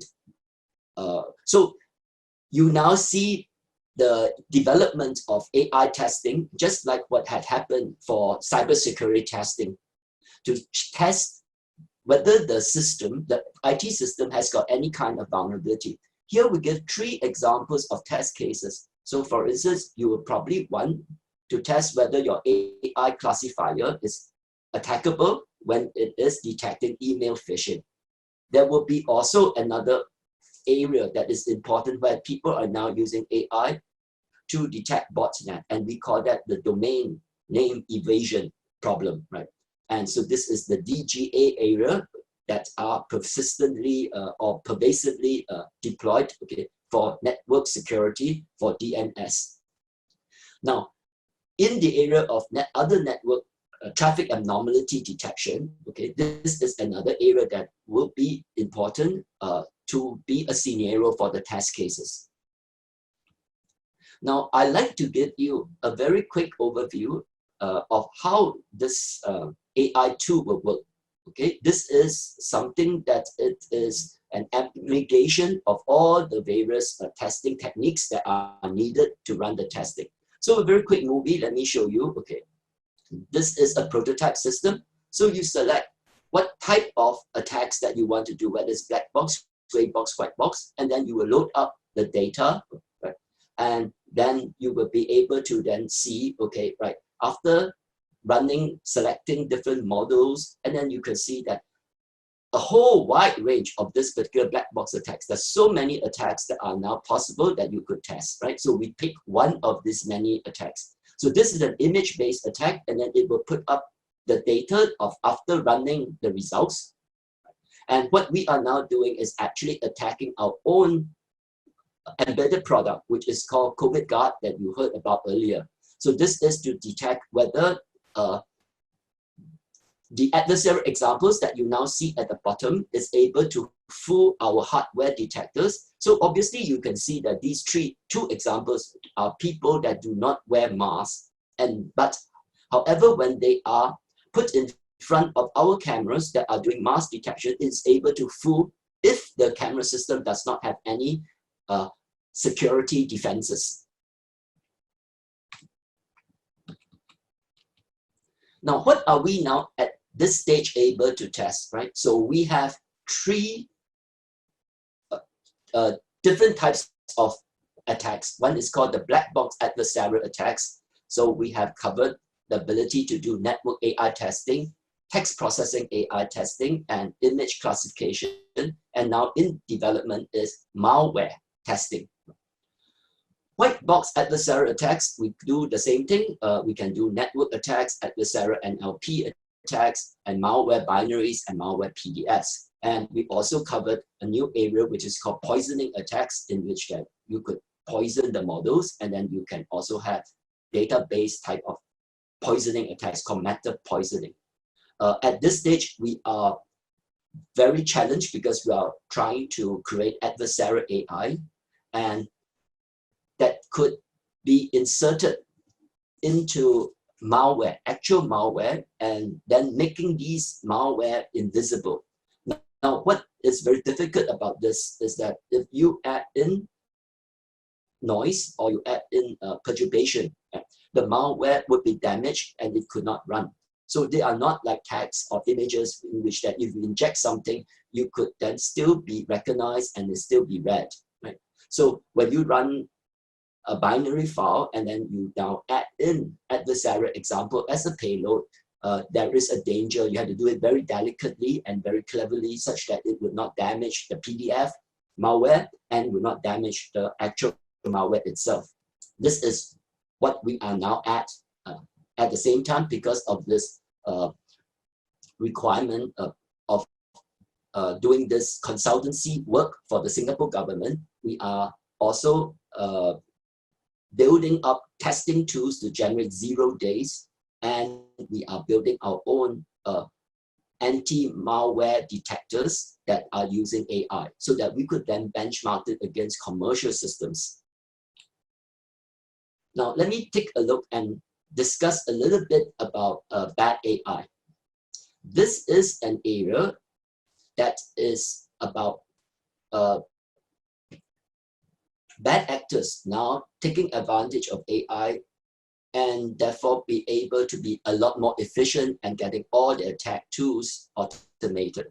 Not very much has been studied, for instance, but I think it is instructive to just walk through and give you a few ideas of what is now very viable. Right? One of the most useful thing, okay, right, that the attackers could do is to use it to break capture. So you would see that sometimes you get a capture picture and then there's a series of numbers, but you can then use AI and then to decipher it just as a human would be able to do this and then break it. So I now have this, well, I'm teaching in my cybersecurity course, AI and cybersecurity, and I give exercises in how to break capture. You will be surprised that it doesn't take very much to get maybe a young student, okay, maybe 15 minutes of training, and then he will be able to then use some of these AI tools that to break something that we thought had been very difficult and is no longer a major hurdle. So the capture had to be improved, and today this is pretty well understood. Now the AI system could take advantage, the attackers could take advantage of AI to discover network vulnerabilities. So it would be automating the scanning, it would be able to automate even say if you are white hat hacking, this is to automate ethical hacking.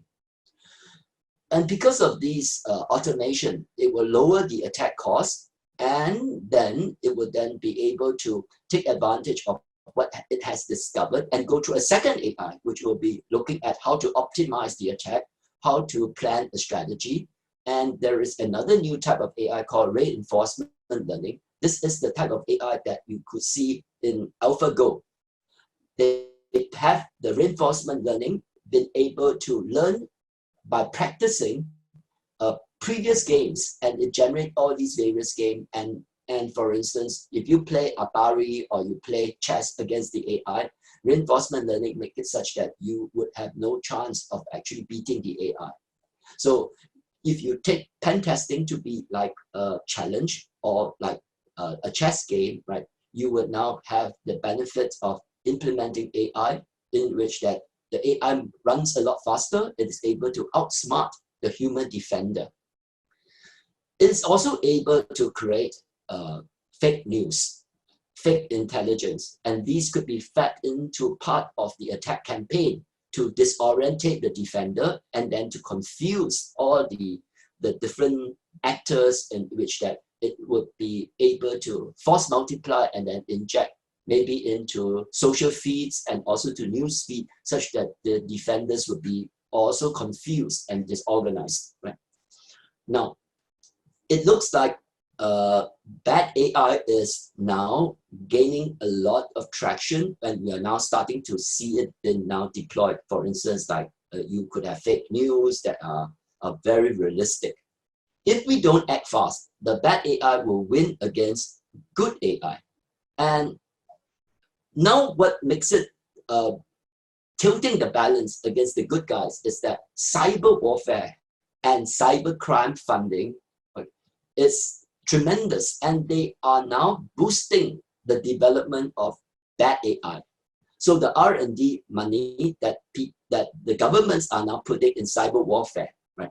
It is minuscule when you compare it with the money that you put into, say, bombers, jet fighters, artillery, and so on. With a small amount of money, okay, now previously it was in funding AI tools, now they would fund AI, automating these AI tools.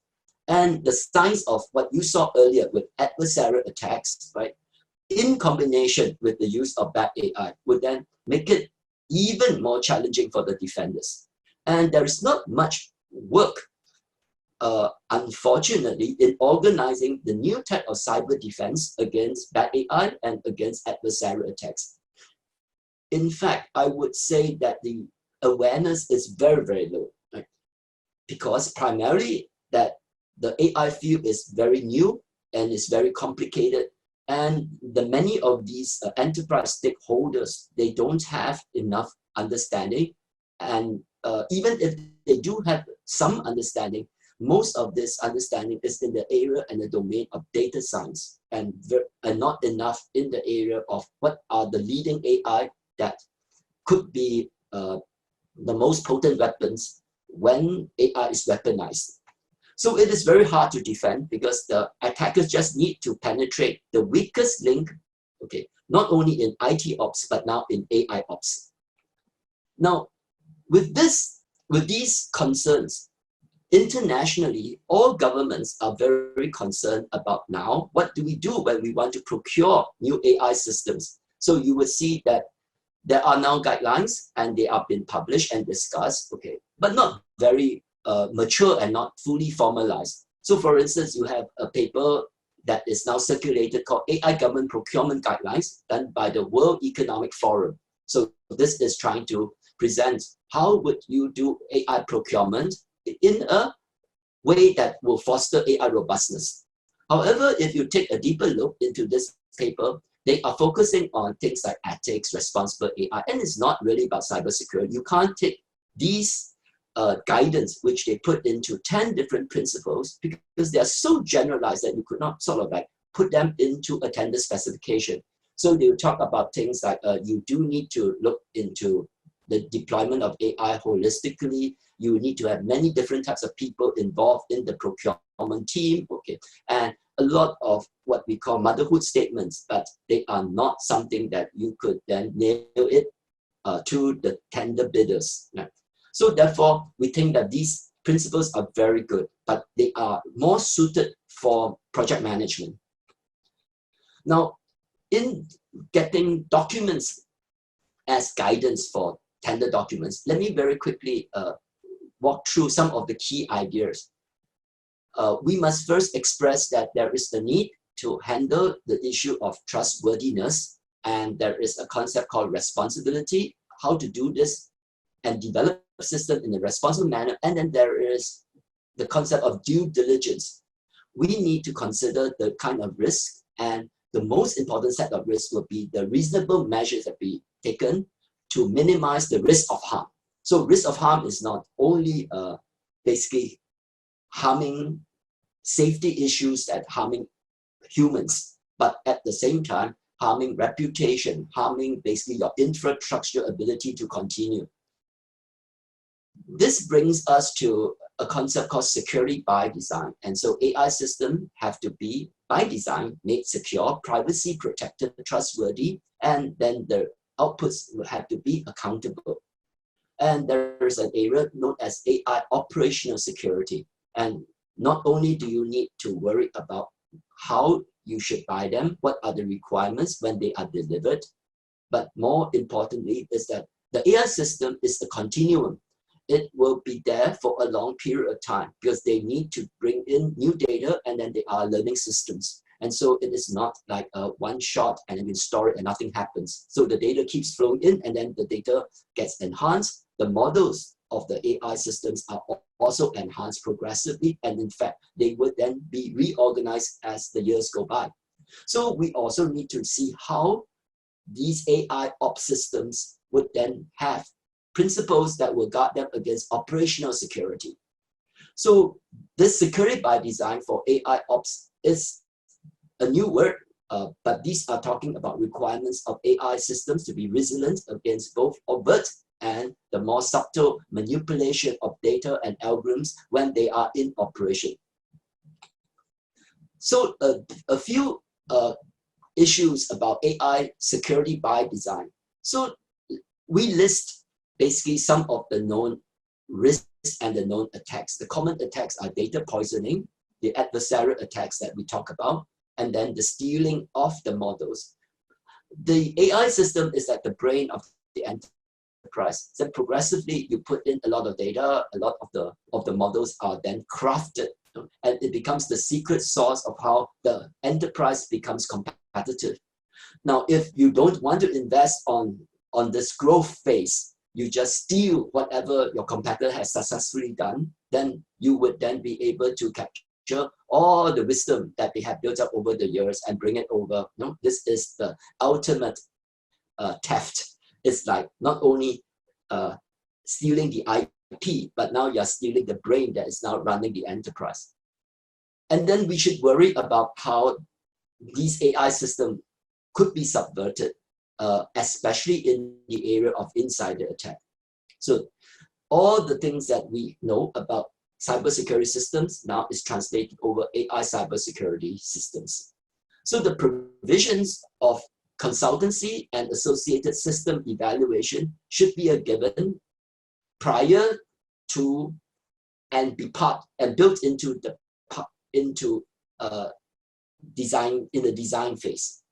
The responsibility of AI ops had to be clearly allocated and documented, and there will be the need for robust and secure AI ops to be defined. So for instance, there should be processes that will ensure that there will be accountability. We need to track when the AI system is making a mistake or there is an error in the decision making, and also to stop any kind of subversion in the whole life cycle, for instance, like when it is in development, in operations, in model training, in upgrading, and in testing. Now, a very important thing is called human oversight. Thus, we should not leave everything to the AI. And what I would like to go through very quickly is that there are a whole bunch of concepts that are somewhat obvious, but yet not totally obvious, okay, right? So it is human oversight is not just a simple thing of putting a human in the loop. We need that. We need it to be human supervised, but the AI helped in automated decision making. So you don't want to leave every case for the AI to then run. No, it's like the Terminator situation. Now, we need to be cognizant of the fact that the AI system will every now and then make an error, and we call that correctable AI. So that if the error is made, we can then discover it and then correct it. Now, we also have this case in which that we do not want the AI to go into, especially if it is running real-time operation, and then go into a very unknown, unreliable state, so that it will sort of like Terminator malfunction, go out of control, right? Okay, right. And so there is a concept of a kill switch, and when you remove the AI, there is a concept of soft landing. Now, when IT first came up and it replaces many manual processes, we find that the organization is no longer able to go back to manual processes. This is the same type of challenge. Now, when you remove the AI, we must ensure that with the removal, the AI system, the IT system is still able to function because there is a way to go back to a less automated IT system. Now, we tend to be sort of like so assuming, right? And we should change that mental model. We should assume that the AI system is not always optimized for certain situations, right? So for instance, you could find that the autonomous car may not be able, with just vision alone, be able to then distinguish what is in front of the car. This led to the Tesla accident, in which that they thought that a large lorry, which is painted white, the whiteness resembled clouds. You know? So when he sees, he thought that there is nothing in front, right? So there are many conditions in which that we know that this AI system is not designed for. And because of this, we should be a lot more cautious, okay? And we also want to add in the ability of the AI to then know that I am not going to be good in this situation. So we call that failure-aware AI, so that it is able to detect that it is itself is malfunctioning, right? So it's like the AI checking its own temperature and then know that now I'm having a fever, no, I'm now sick, and then I'm no longer very good at handling the situation. Right. So we now have all these set of AI ops requirements sort of like nicely put together in maybe a tender requirement. And then if you very quickly take a quick look at it, these are the operational requirements that are needed. There is a need to understand and use AI testing framework like the demonstration that you just saw. There's need to understand how the data that is now being fed into the AI, which called data related attacks, okay, right, would then be able to compromise you. You need to protect it. And there is a need for transparency. So the disclosure of the AI systems that are going to be built in, right, would have to be open for scrutiny, open for people to ask questions about it. And there are also need to get design reviews in the standards and the operational aspect of it. And there are many challenges in which that the AI ops have to be continuously monitored, not at startup time, not at testing time, but continuously, so that because it is a continuous refreshment system, okay, in which that it will be learning, and then every time it learns, it actually modifies itself, and then the behavior are no longer the same. So you cannot just rely on past data and then to infer that it will continue to operate in the same way. So there is a new idea that is sort of like taken from banners that you will now see in high-end cybersecurity systems, for instance, like declaring that this is a critical information infrastructure protection system, and please, if you hack me, okay, right, please inform that the penalty is enhanced. In this likewise, right, there should be AI information banner that would then explain to users that there are means of appeals, that the AI could make a wrong decision, and then how would you then be able to know that what is the right thing to do, what are your rights, and how would you be able to then say that, oh yes, the AI may have made a mistake, right? So the AI systems are not all-knowing, and in our rollout, we have to ensure that we have not only the means to do fallback, but we have the means to take the best of humans when using these AI systems, is able to then tell us what part is now wrong and which part is now very seriously wrong. Then, of course, we will then have to cover the conventional cybersecurity threats such as malware, social engineering, etc. Now, this is the slide that talk about how the previous ideas of confidentiality, integrity, and availability now converges to the additional idea called AI robustness. So in this area that we look at, say, AI data security, we have to look into the subdivisions of container security, storage and flow security. We need to look at the output accuracy, and we need to look at just now what we talk about adversarial robustness and resistance to attacks, how we would put in attack countermeasures.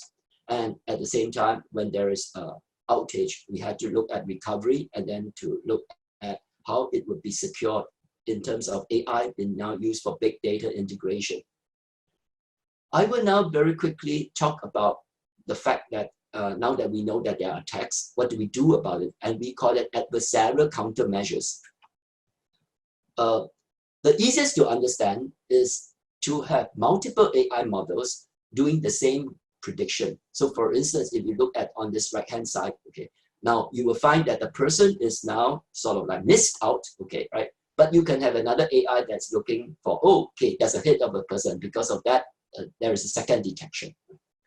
Another thing is called adversarial training or known attacks training. This is perhaps the most useful. And so when you're training, you actually generate attacks, and then so that it is part and parcel of training, so that the AI will actually know about how it's been attacked. There is a technology known as distillation. This is a very complex thing, okay, right? And it will then level by level actually get the AI to be much more generalized, and then to understand what it should see and what are the correct features so that it will not be deceived. However, these distillation systems have been not as robust as we thought they should be, right? Now, what do you then do about bad AI?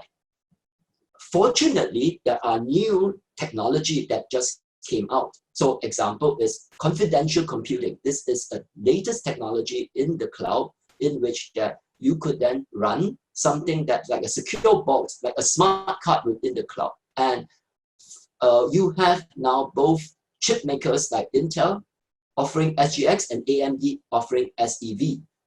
We see that this is one of the most powerful countermeasures in which that you would then take your AI system and put it inside a giant container. And what makes it very different from previous examples of previous VMs and Docker and so on is that the data, while it is running in memory, is also encrypted. So this is one of the highest protection that you could get. In addition, we recommend that you should have, for very high-end security, you need to have very high wall systems in the cloud and then take advantage of a new type of technology called software data diodes. Now, this in combination would then allow you to control the data coming in, and then you could then do file sanitization and then making sure all the data that's coming in are free of Trojan, viruses, and so on, okay, right? And they are not going to pollute you, okay? And then you hold all your major processes, okay, in confidential computing, and then we will be able to run efficiently new technology such as data lakes. So in conclusion, I would say that a lot of urgent work is needed to defend smart nation. We covered basically two major areas. One is robustness, and the other one, it is bad AI, which then require a new type of heightened defenses in which that the enterprises are now becoming AI first, and then there's a lot of AI that is now pervasively used in the infrastructure. And not only do we need to worry about they being attackable and vulnerable inherently in the AI algorithms, we also need to worry about what does it mean in terms of defending the entire IT infrastructure that has got all these AI ops now integrated into it. So we need now a lot more new technology to counter this wave of AI weaknesses, AI problems. Right? So to defend smart nation and strategic AI systems well, we need now, one, control and block off these adversarial attacks. Right? Some of it is by creating high walls. Importantly, we need to educate users, especially the policymakers and the CIOs, who may not be aware that the AI systems are vulnerable in many, many different facets. Ideally, all these AI cybersecurity problems should be handled at design time. So we call it AI security by design. And we are giving guidance and writing them, okay, together with the Cybersecurity Agency. And there is a need to be very much more proactive to look at AI procurement and the deployment of using testing tools to make sure that you know at least how strong your AI is, whether they have any kind of defenses. Today, there is nothing in general, but in near future, they would have some level of maybe low-level defenses, right? But are they sufficient for the level of risk that you're handling? This is not to be assumed. So in other words, if you have autonomous car or you have cars that are just now created, and previously you were using horses, right? And so these cars, somebody should have a system that will be testing the car's brakes to see whether when there's an accident, whether you will be killed or not, and then whether there will be actually good measures like safety belts, and basically whatever that should have been part and parcel of the car's design. So you need a VICOM, right, to test AI system that's going to be rolled out in all the enterprises. And therefore, this AI robust testing framework in the example that you have seen earlier would be very strategic in getting us to the AI first world. And I think there is no choice because the AI systems, as we said earlier, it is too important to be ignored. So if you have additional questions, please, you can contact us in this website here, Amaris AI, as I summed up is working on not only cybersecurity and not only in AI. We are now merging the two, and we are working very actively in this new arena called AI cybersecurity. This is not just about privacy protection or ethics. This is really raw cybersecurity in the new sense. So thank you very much.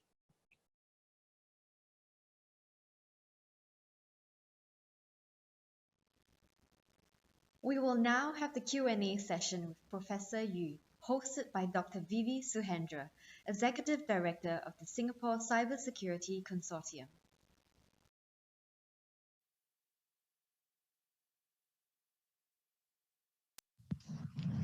Thank you, Professor Yu, for the talk just now. And very good to have you here joining our virtual audience. Yeah, you can unmute yourself, please, so we can start talking with our audience. Yeah, so we have already a few questions here, so let's just jump to it because we do have limited time for the Q&A.